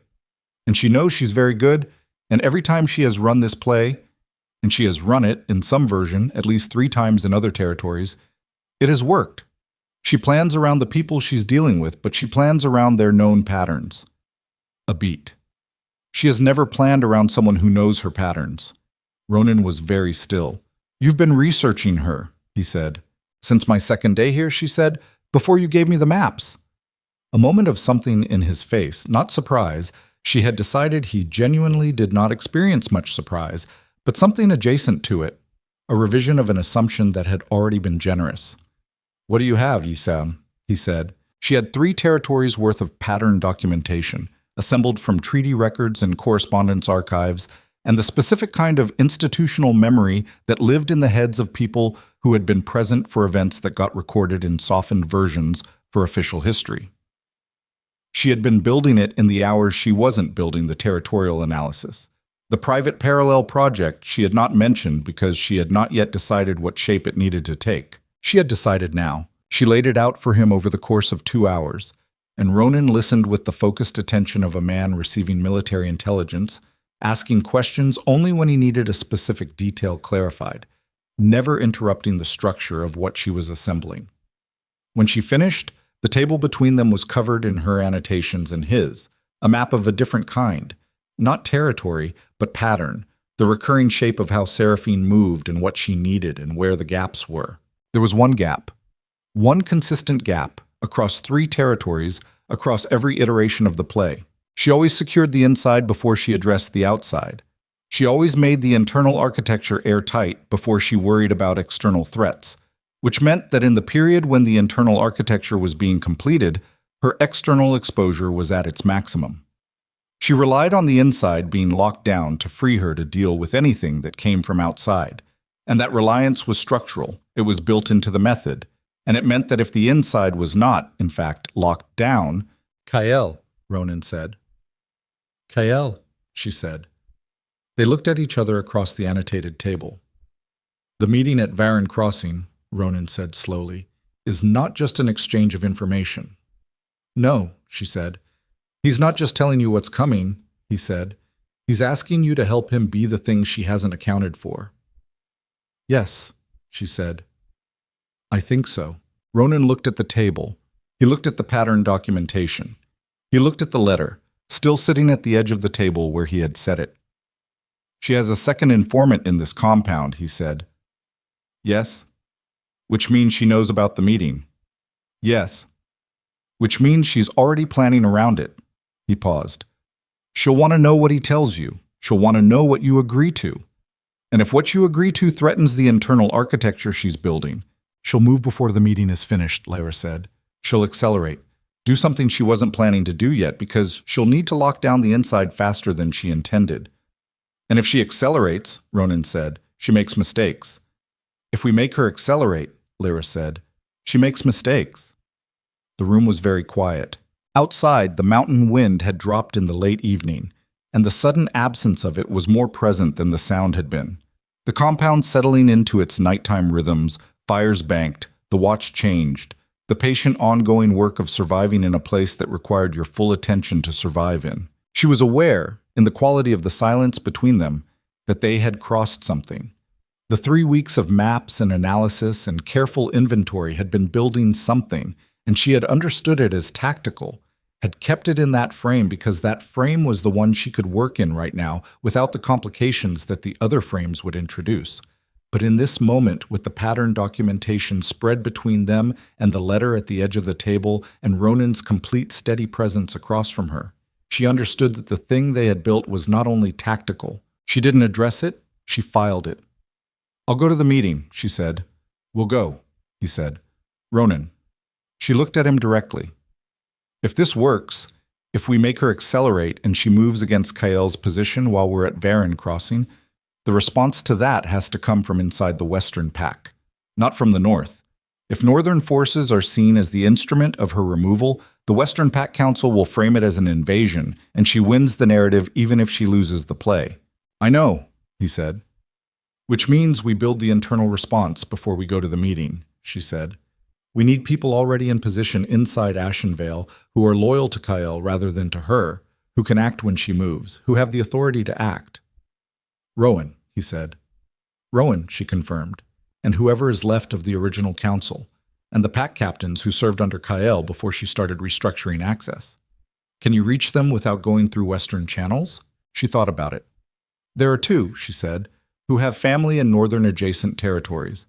I can reach them through channels she wouldn't think to monitor because they predate her involvement by years. Do it tonight, he said. She nodded. She started to stand. Lyra. She stopped. He was looking at her with an expression she had not seen from him before. Not the complete flat attention, not the recalibrating assessment, something quieter and more direct, the look of someone who has been choosing their words with care and has decided to stop choosing. Whatever happens at Varen Crossing, he said, whatever he says to you, I need you to know that what we're building here is not contingent on the outcome of that meeting. She looked at him. I know, she said. Do you? The question was direct enough that it deserved a direct answer. She gave it the moment it required. I'm not going to that meeting to go back, she said.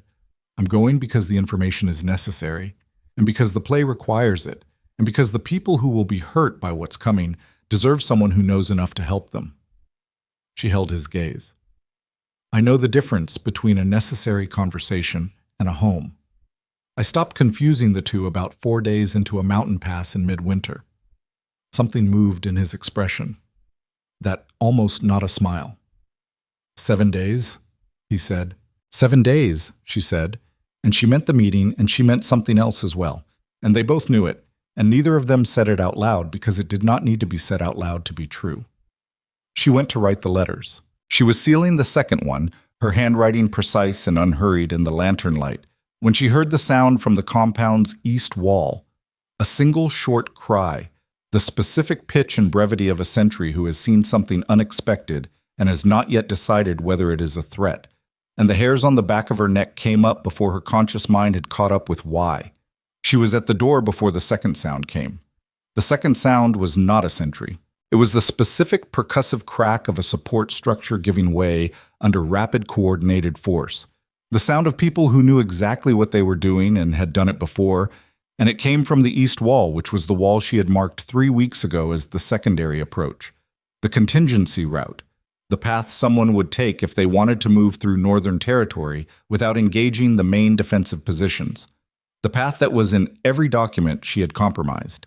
She had the blade in her hand before she reached the doorway, and she ran into the courtyard. And the courtyard was already different. 2 torches down, figures moving in the gap where the east wall's support gate had been forced. And she counted them fast in the firelight and got to 9 before the smoke from whatever they'd used on the support structure obscured her count. Ronan was already there. Of course he was.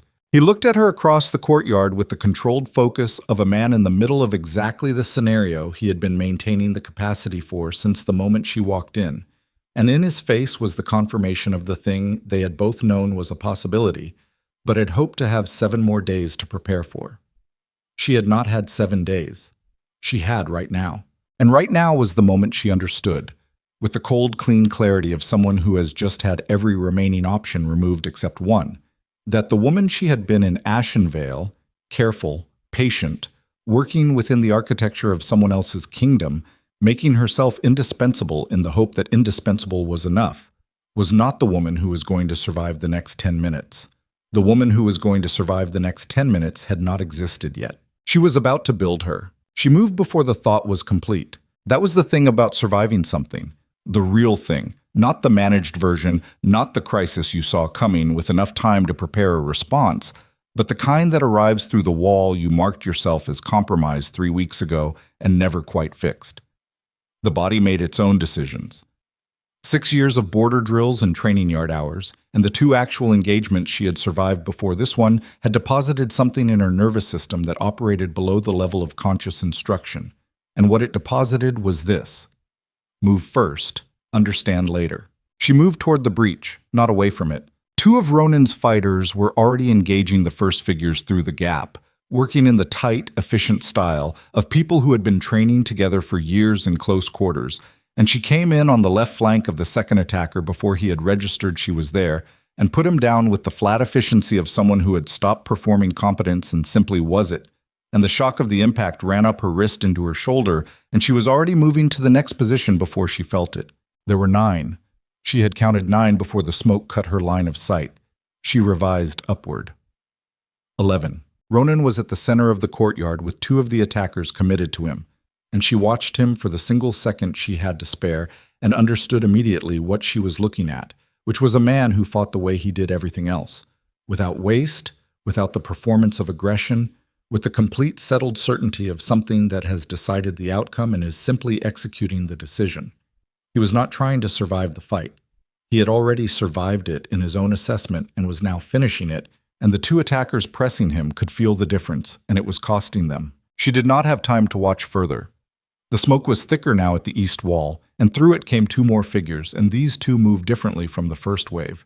Not the coordinated efficiency of trained, pack-shifted fighters operating in formation, but the specific, careful movement of people with a different objective. Not attack. Extraction. They were looking for something. They were looking for her. She understood it in her body before her mind caught up with the implication. And the implication when it landed was cold and clarifying.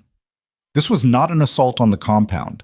This was a retrieval operation with assault as cover, and the assault had been calibrated to create exactly enough chaos to give the extraction team a window, and whoever had planned this had planned it with a detailed knowledge of the compound's defensive positions and response patterns. The second informant had given them everything. She pulled back 2 steps and let the smoke and the chaos work for her the way they were working against the extraction team. The same obscured visibility, but she knew the compound layout in her bones now. 3 weeks of living and training in this specific carved stone geography, and they did not.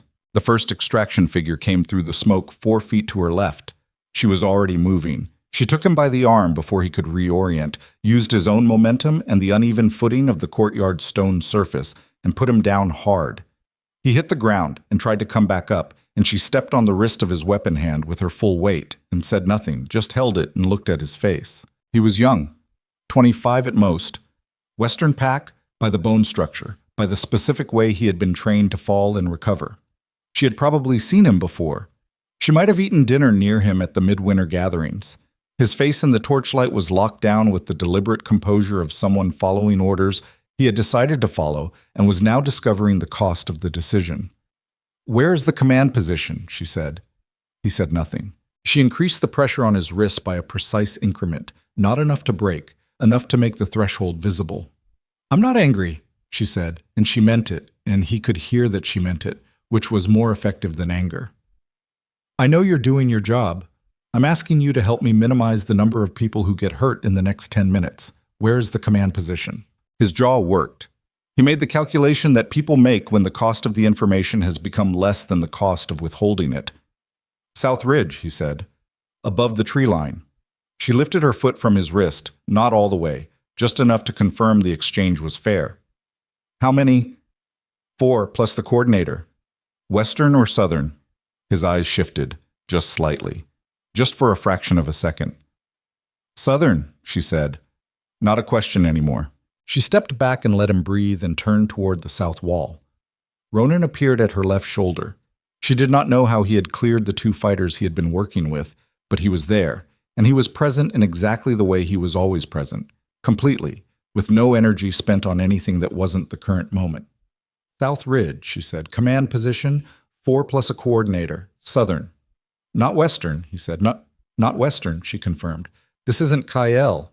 She saw the information reorganize something in his face, rapid, invisible to anyone who wasn't watching for it. "Seraphine moved early," he said. "She moved now," Lyra said, "which means she knows about the meeting, which means she knows Kyle wrote to me and what he's asking." She looked at Ronan. "She's not trying to retrieve me. She's trying to remove me before I get to Varen Crossing."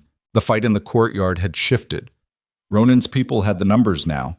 The first wave was contained or down, and the second extraction figure had been intercepted by Caden, who had come through the East Passage with the 3 fighters she had heard repositioning 20 minutes ago.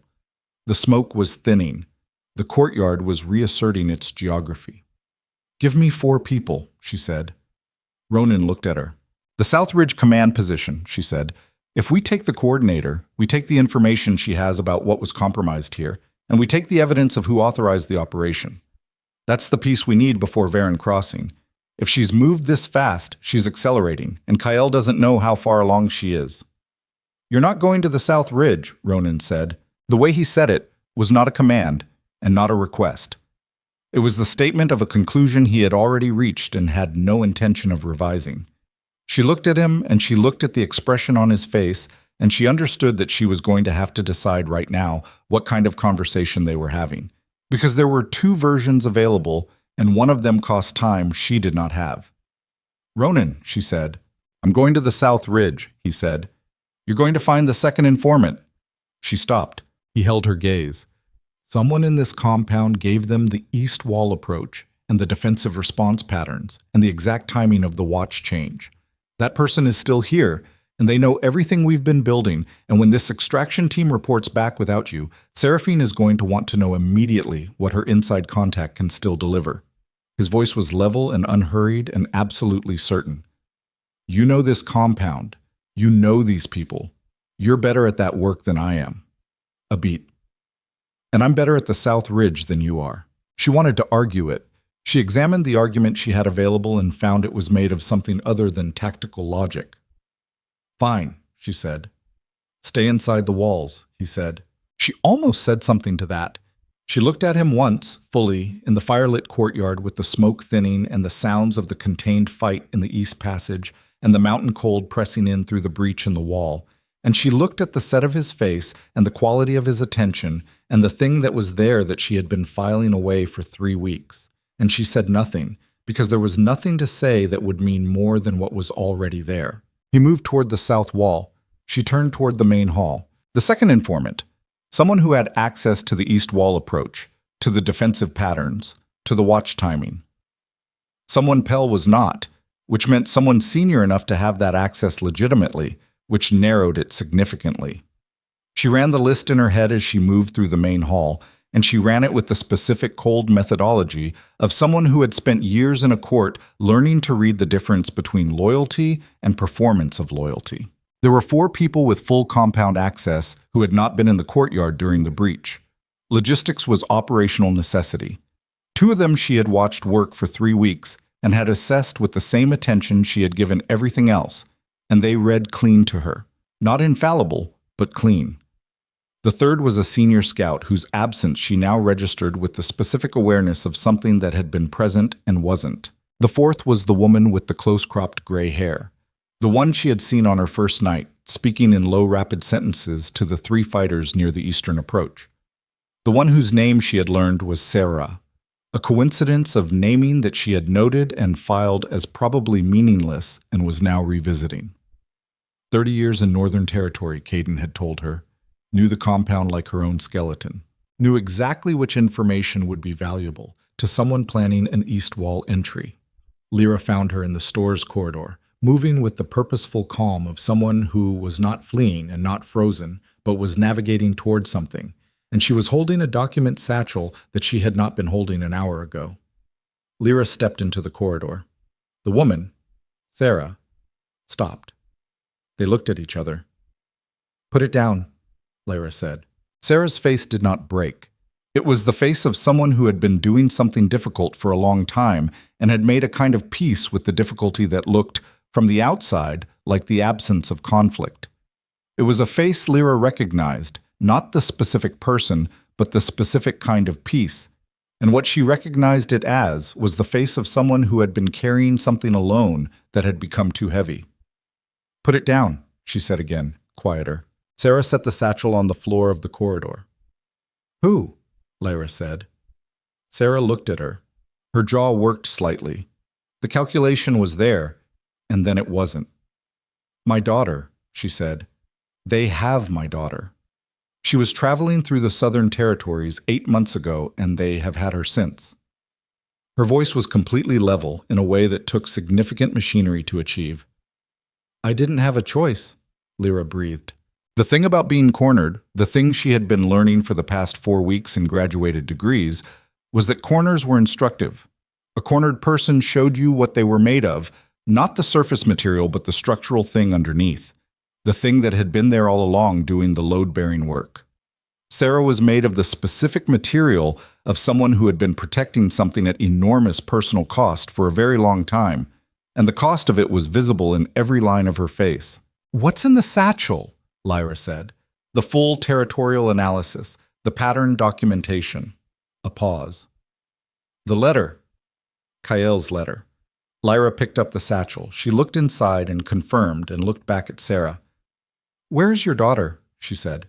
Sarah's eyes changed. Not hope. She was too well defended for something as immediately vulnerable as hope. But the specific change that happens when someone expects one thing and receives another. They don't tell me. They communicate through drops. I leave information at marked locations in the lower pass, and I know how they communicate," Lyra said. "I need to know what she looks like and her name and every detail you have about where she was when she was taken and any description of the people who took her." Sarah stared at her. "I'm not promising anything," Lyra said flatly. "I'm telling you I need that information, right now." She held the satchel.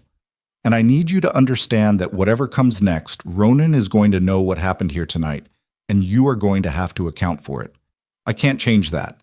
But there's a difference between what you did and why you did it, and anyone with the capacity to make that distinction will," Sarah told her. She told her fast and completely, with the focused precision of someone who had been memorizing details for 8 months without knowing when or whether they would ever be useful. Lyra listened with the full concentrated attention of someone absorbing operational intelligence, and she stored it exactly. Then she went to find Caden. The South Ridge team came back 40 minutes later. Ronan came through the compound gate with the focused quiet of someone who had completed something and was moving to the next thing, and he was carrying a document case that she recognized as the kind used for field communications.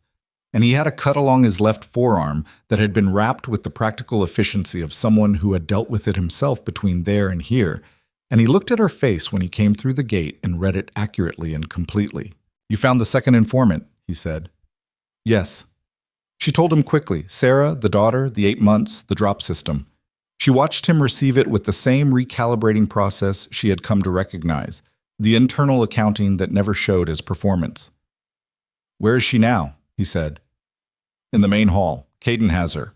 Ronan looked at the gate behind him, and then at the document case in his hands, and then at Lyra.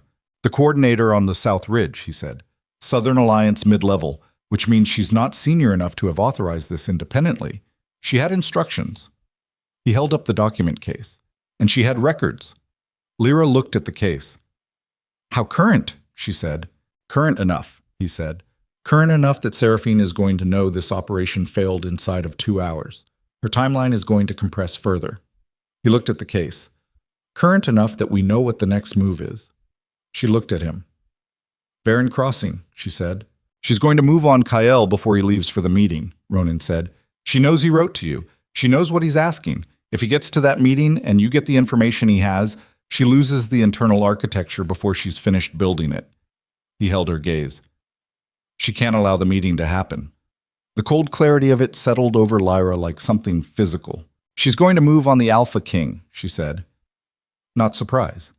The opposite of surprise. The particular leaden recognition of something you had already understood was possible, but had been operating at the edge of your calculations rather than the center. Tonight or tomorrow, Ronan said. Before he can ride out, Lyra looked at the compound around her. The breach in the east wall already being assessed by 2 of the fighters. The torches relit, the compound reforming itself with the patient organizational determination of something that had been disrupted before and knew how to reconstitute. These people.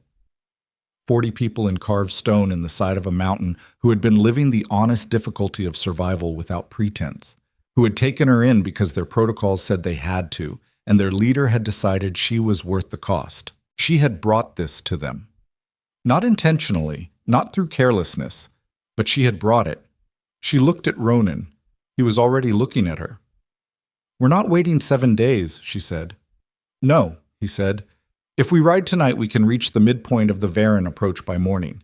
Kyle will be riding out at first light if he's following his own letter. We can intercept him before he reaches the meeting point, before she has time to move, before... Lyra. His voice had something in it that stopped her. She stopped. He stepped closer. Not the step he had taken with Davon's scout, the territorial statement, the deliberate communication. Something different. Something that had nothing to do with operational geometry. If we ride to intercept Kyle, he said quietly, just to her, and we give him what we have from that case, it changes everything. Not just the tactical position. Everything. He'll know she's moving tonight. He'll know the scope of what she's built in his court. He'll know he has northern support behind him if he acts on it. He held her gaze. It also puts you in direct proximity to him, under pressure, with everything that the last 4 weeks have changed, still very new. She understood what he was saying. She gave it the respect of an honest look. I told you at the south wall, she said. I know the difference between a necessary conversation and a home. You told me that an hour ago, he said, before you knew he was in danger. The arrow landed exactly where he had aimed it. She stood with that for a moment, with the cold mountain air coming through the breach in the east wall and the torches burning, and the document case in Ronan's hand containing evidence of a conspiracy that was already moving, and she let herself feel the full shape of what he was asking her to be honest about. She loved Kael Draven in the way of scar tissue, she had said. She had meant it. She still meant it. But scar tissue was not inert. It remembered. I know what I'm riding toward, she said, and I know what I'm riding back to. She held his gaze. They're not the same thing.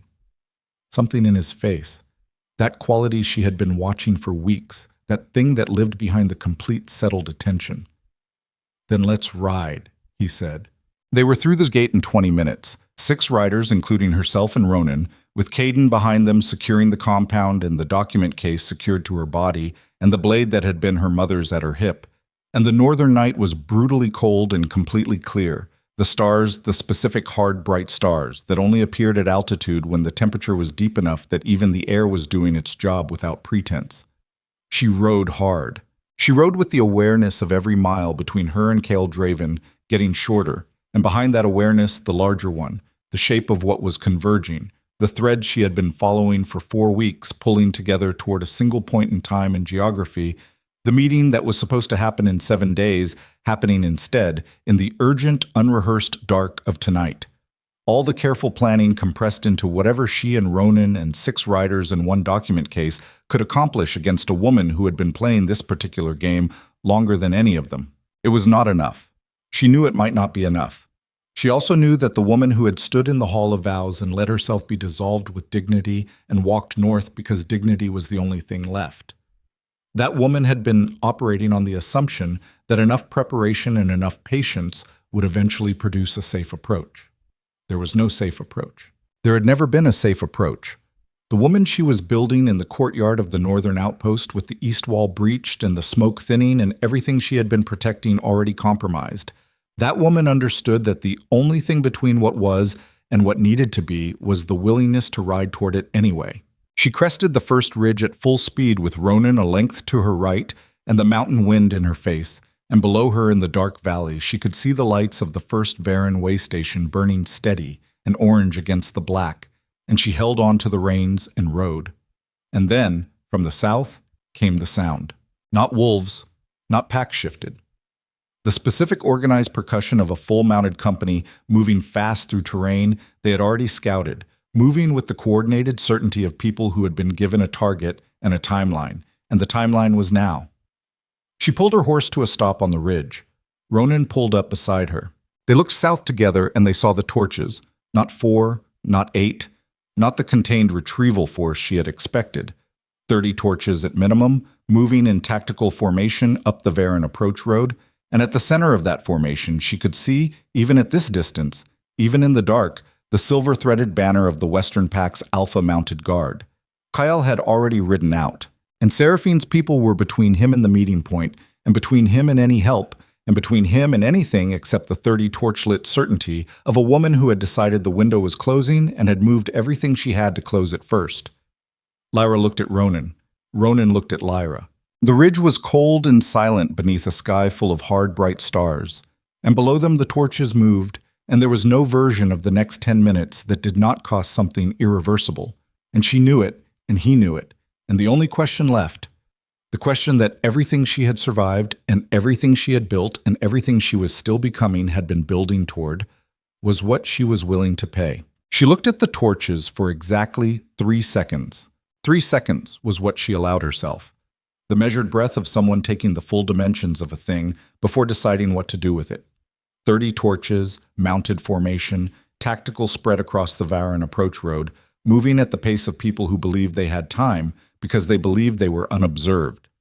Below and ahead of them, somewhere in the dark between the way station lights and the mounted company, Kyle Draven was riding toward a meeting point that had already been converted into an ambush site. 3 seconds. Then she looked at Ronan. "Split," she said. "You take 3 riders, hit the eastern flank, make noise. I need them looking right." Ronan looked at the formation below.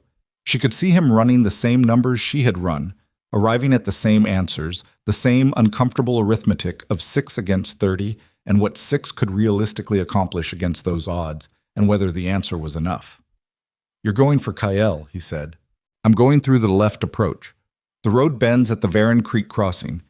There's a tree line that runs parallel for 60 meters. If he's riding the standard approach, he hasn't reached the bend yet." She looked at Ronan. "I can get to him before they do. And if he's already past the bend?"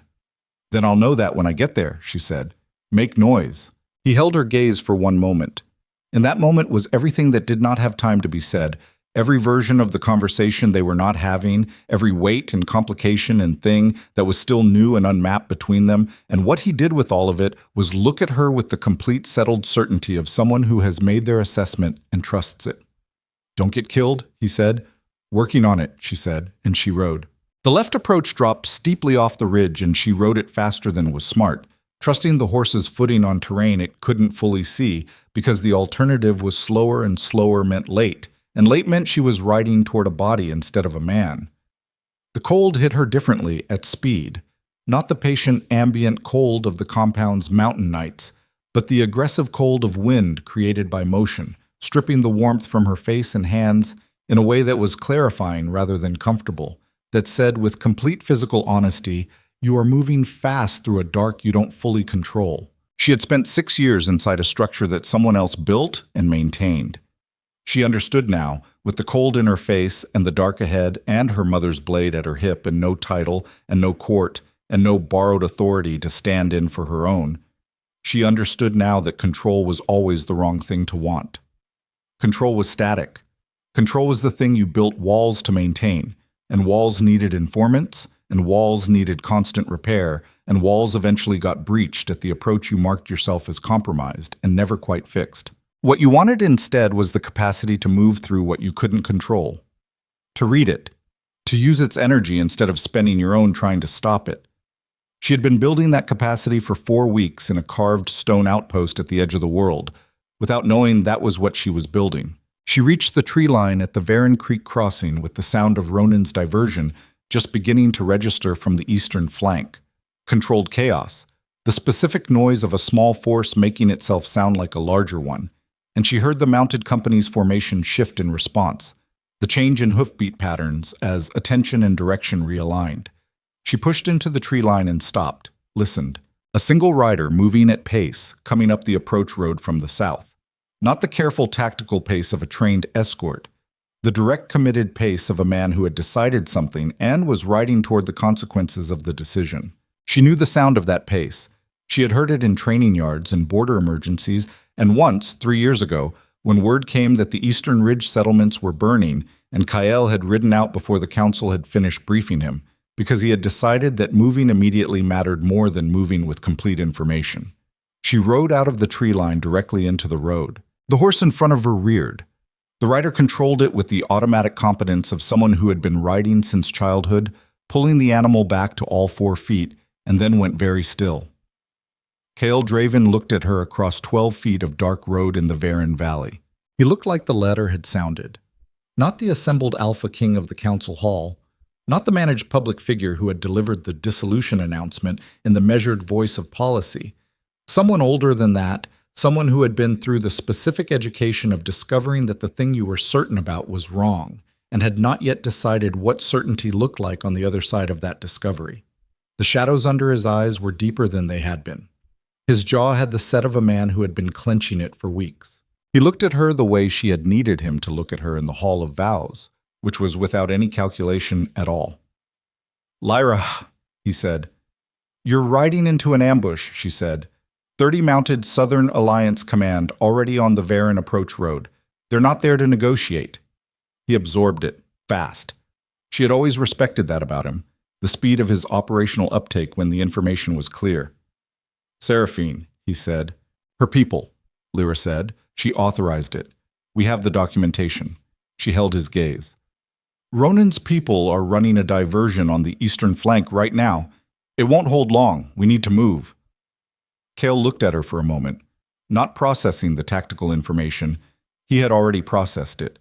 Looking at her the way you look at something you have not seen in a long time and are discovering has changed in ways you did not account for.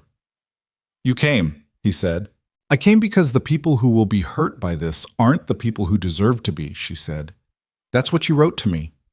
I believed you." Something moved through his face, the particular movement of a man receiving at the worst possible moment the confirmation of something he had understood too late. "Lyra, not now," she said. "Ride." He rode. They came off the Varan Road east through a dry creek bed, she leading and he a length behind, and they met Ronan's 3 riders at the base of the ridge, where the terrain flattened enough to regroup. Ronan arrived 4 minutes later with a cut on his cheek to match the one on his arm, and the expression of someone who had done what he said he would do and was already calculating what came next. He looked at Kyle. Kyle looked at him.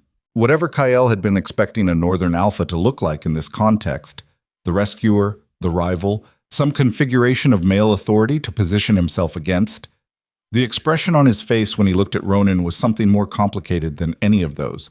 It was the expression of a man encountering, for the first time, the specific kind of person who does not need anything from you, and discovering that he had no available response to that, because every relationship he had been in for the past 6 years had been structured around need and leverage, and the management of what people wanted from him. Ronan looked at him the way he looked at everything, complete, unhurried, without agenda.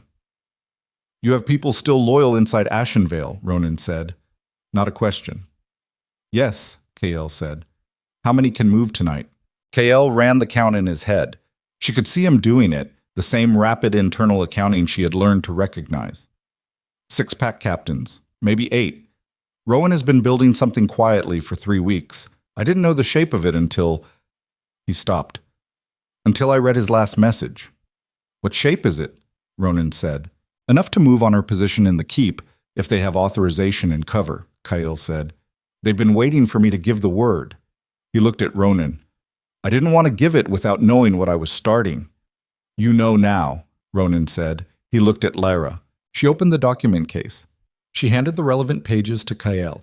She watched him read them in the thin moonlight of the Varan Valley, with the distant sound of the mounted company still audible to the south, reorganizing from Ronan's diversion, coming back to their original vector. She watched his face as he read. She had known Kael Draven for 6 years. She had read his face in council halls and war rooms and the private geography of the chambers they had shared, and she had learned every register of it, the public composure and the private exhaustion and the rare unguarded moments that she had treasured precisely because of their rarity. She read his face now with all of that accumulated knowledge, and she saw, page by page, the full arrival of something that had been coming for weeks. He was not the man who had stood at the war table and announced the dissolution in the voice of policy. That man had been running from something, running from the cost of his own choices, running from the specific terror of a person who had built his entire architecture of self on the certainty of his own judgment and was beginning to feel that certainty develop cracks.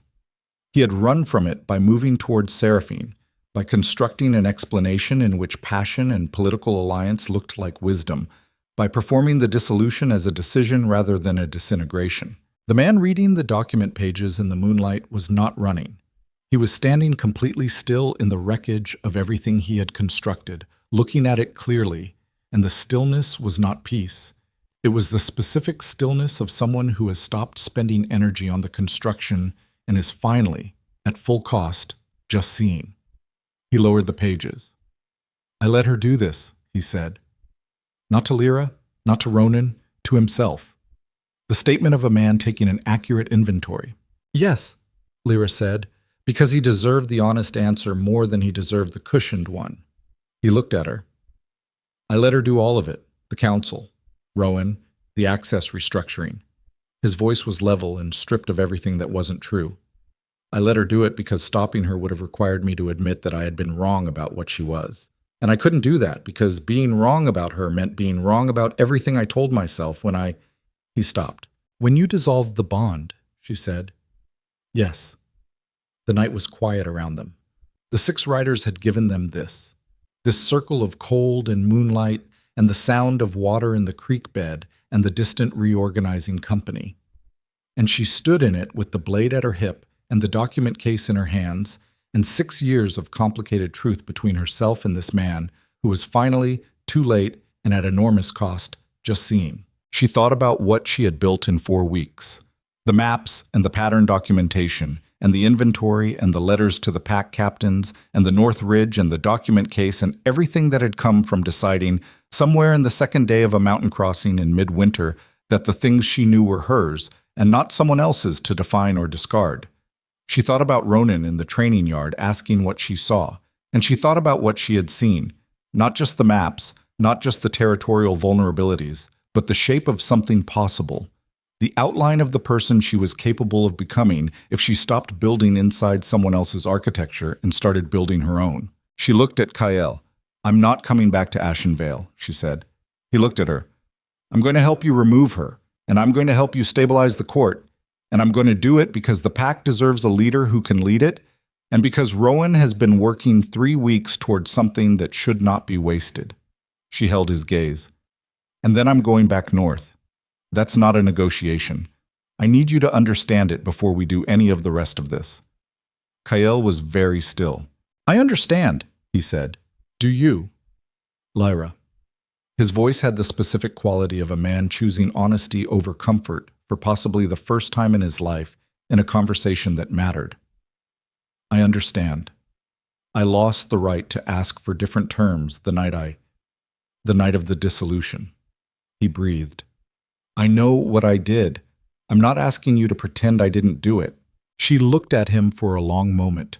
She looked at the weariness in his face and the genuine stripped-down quality of what he had just said, and she let herself feel for one moment the full weight of what they had been and what they weren't, and what that cost. Both of them, not just her. It cost him too. It had been costing him since the moment Rowan caught her on the stone floor of the Hall of Vows.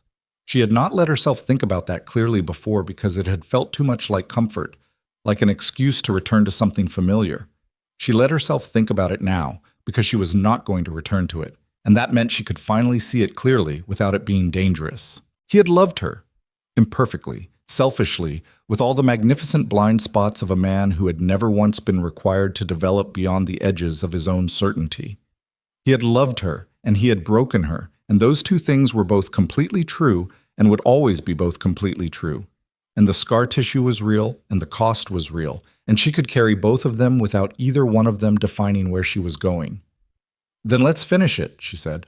They rode for Ashenvale. The next 4 hours were the kind of time that compressed into a sequence of images rather than a continuous narrative.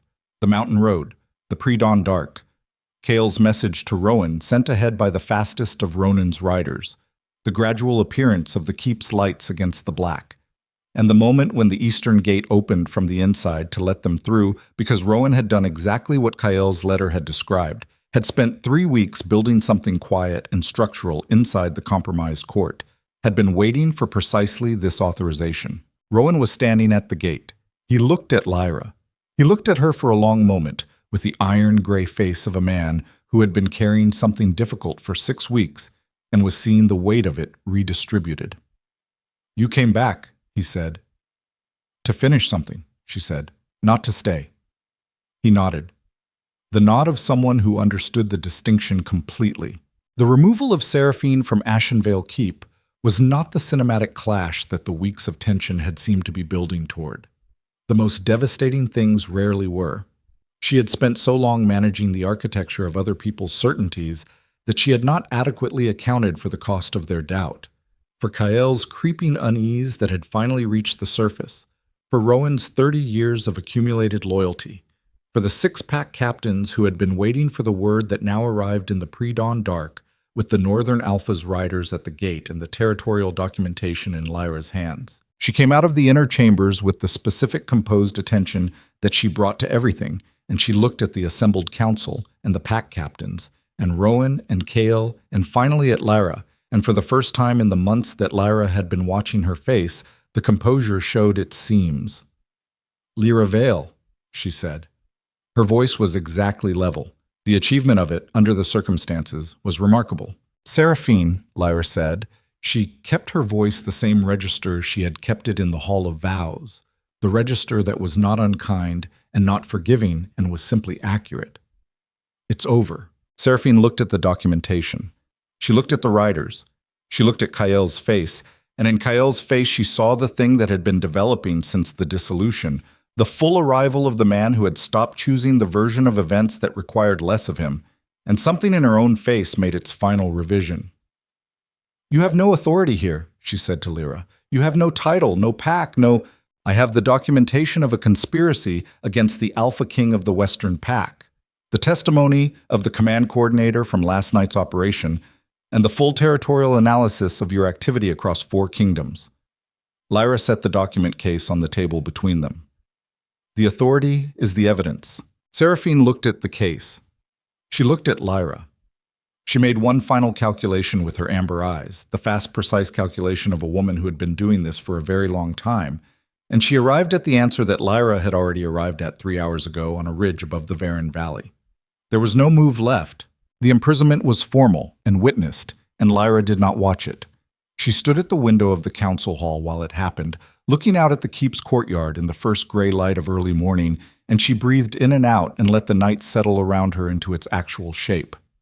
Ronan came to stand beside her. He did not say anything immediately. That was one of the things she had learned about him in 4 weeks, one of the things she was still learning, the way he understood that some moments needed to be inhabited before they needed to be discussed, the way he did not fill silence with noise simply because the silence was present. "Her daughter," Lyra said finally. "Sarah's daughter." The documentation from the South Ridge case, there were Southern Alliance detention records. "I need to look through them." "I looked," he said. "Last night, while you were finding the second informant." He paused. "There's a holding location listed in the southern border territories. Caden is already riding with 2 people." Another pause. "She's listed as a live detention, which means she's there to be found." Lyra looked at him. She felt something happen in her chest. Not the scar tissue, not the bone-deep absence of the bond mark, not any of the things she had been managing since the Hall of Vows. Something else. Something that felt, in the gray early light of the Ashenvale Keep window, like the very first fragile architecture of a different kind of certainty. "You looked last night," she said. "While you were working," he said simply, as if it required no explanation. And it didn't. That was the thing. It required no explanation at all, and the absence of the need for explanation was itself the most significant thing that had happened to her in months. She looked out at the courtyard. Kyle was there, speaking with Rowan, and even from the window she could read the quality of the conversation. Two men doing the sober work of damage assessment, of beginning to understand the scope of what needed to be repaired, the specific hard labor of rebuilding something that had been eroded from the inside. It would take a long time. It might not succeed. But the work was honest now, and honest work had a different foundation than the other kind. She thought about what she had said in the council hall 3 weeks ago, the night she walked in and heard Kyle at the war table, the night she had pressed her fist to her sternum in the empty corridor and felt the bond pulse. She had told him, "You break something in yourself too." She had said it as fact, not threat. She had been right about the fact. She had not known then that the breaking was also, in the terrible long way of things, a beginning. That what got broken when you severed the thing that had been holding too much was not only loss, it was also the first step in the brutal, honest education of a man who had never once before had to learn from the wreckage of his own making. She did not know if Cale Draven would become that man. She was not invested in the outcome. She was invested in the people whose lives depended on whether he did. She turned from the window. "I need an hour," she said to Ronan, "to talk to Rowan, and to make sure the council understands the territorial situation clearly enough to proceed without me." She looked at him. "Then I want to go home." She heard herself say it. She felt the weight of the word, the specific weight of a word that had been empty for weeks and was not empty anymore. Ronan looked at her with the complete settled attention, and the thing she had been watching move across his face in degrees over 4 weeks was fully present now, unhidden, not performed. "I'll get the horses ready," he said. She found Kyle in the courtyard when Rowan was done with her. He was standing alone near the eastern wall, in the spot where the courtyard got the first light of morning. She had watched him stand there before, in the years when the keep was theirs together, something he did when he needed to think without the architecture of the court around him. He heard her coming and turned. They stood facing each other in the morning light of the courtyard where she had trained and argued and built 6 years of a life that had ended on a stone floor with Rowan's arms catching her and the bond gone from her chest like something structural removed. She looked at him. He looked at her. Neither of them performed anything. "The council understands the situation," she said. "Rowan knows what needs to be addressed in the short term. The pack captains are briefed." She paused. "You're going to have to rebuild the Eastern Council positions and review every access change she made in the administrative structure. It'll take months." "I know," he said. "Rowan won't be moved to a ceremonial role again," she said. "That's not a request." "No," he said. "It's not." A moment between them. The specific kind of moment that exists between people who have been through something irreversible and have arrived, finally, at the acceptance of its irreversibility. "Lyra," he said. She waited. "I know I don't have the right to ask for anything," he said. "I know what I did, and I know what it cost, and I'm not going to spend the rest of my life explaining it, because explanation is not the same as repair, and repair is not something I can ask you to participate in." He looked at her with the stripped-down quality that had been in his face since the moonlit road. "I just need you to know that I'm going to spend the rest of my life trying to be the kind of man who wouldn't make those choices. Not for you. Because I need to know it's possible." He breathed. "I needed to say it to your face." She stood with that. She thought about the woman she had been, the one who had spent 6 years making herself indispensable, who had re-stitched the seam on his collar and thought she was doing something small and necessary, who had been steady in the council hall when she should have been able to fall apart. She thought about the mountain crossing and the carved stone and the maps, and Ronan's voice asking what she saw. She thought about what she had answered. "I believe you," she said. "I believe you mean it right now, in this moment, completely." She held his gaze. "Whether you manage it is going to be between you and yourself. I'm not available to be the measure of it. He nodded, once, the nod of a man accepting an honest sentence.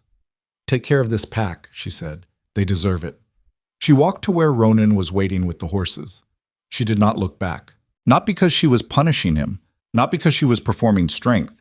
She did not look back because there was nothing behind her that was more important than what was in front of her, and she knew it with the clean certainty of a woman who had rebuilt herself from the structure up over the course of 4 weeks in the frozen north, and knew exactly what she had built and what it was capable of holding.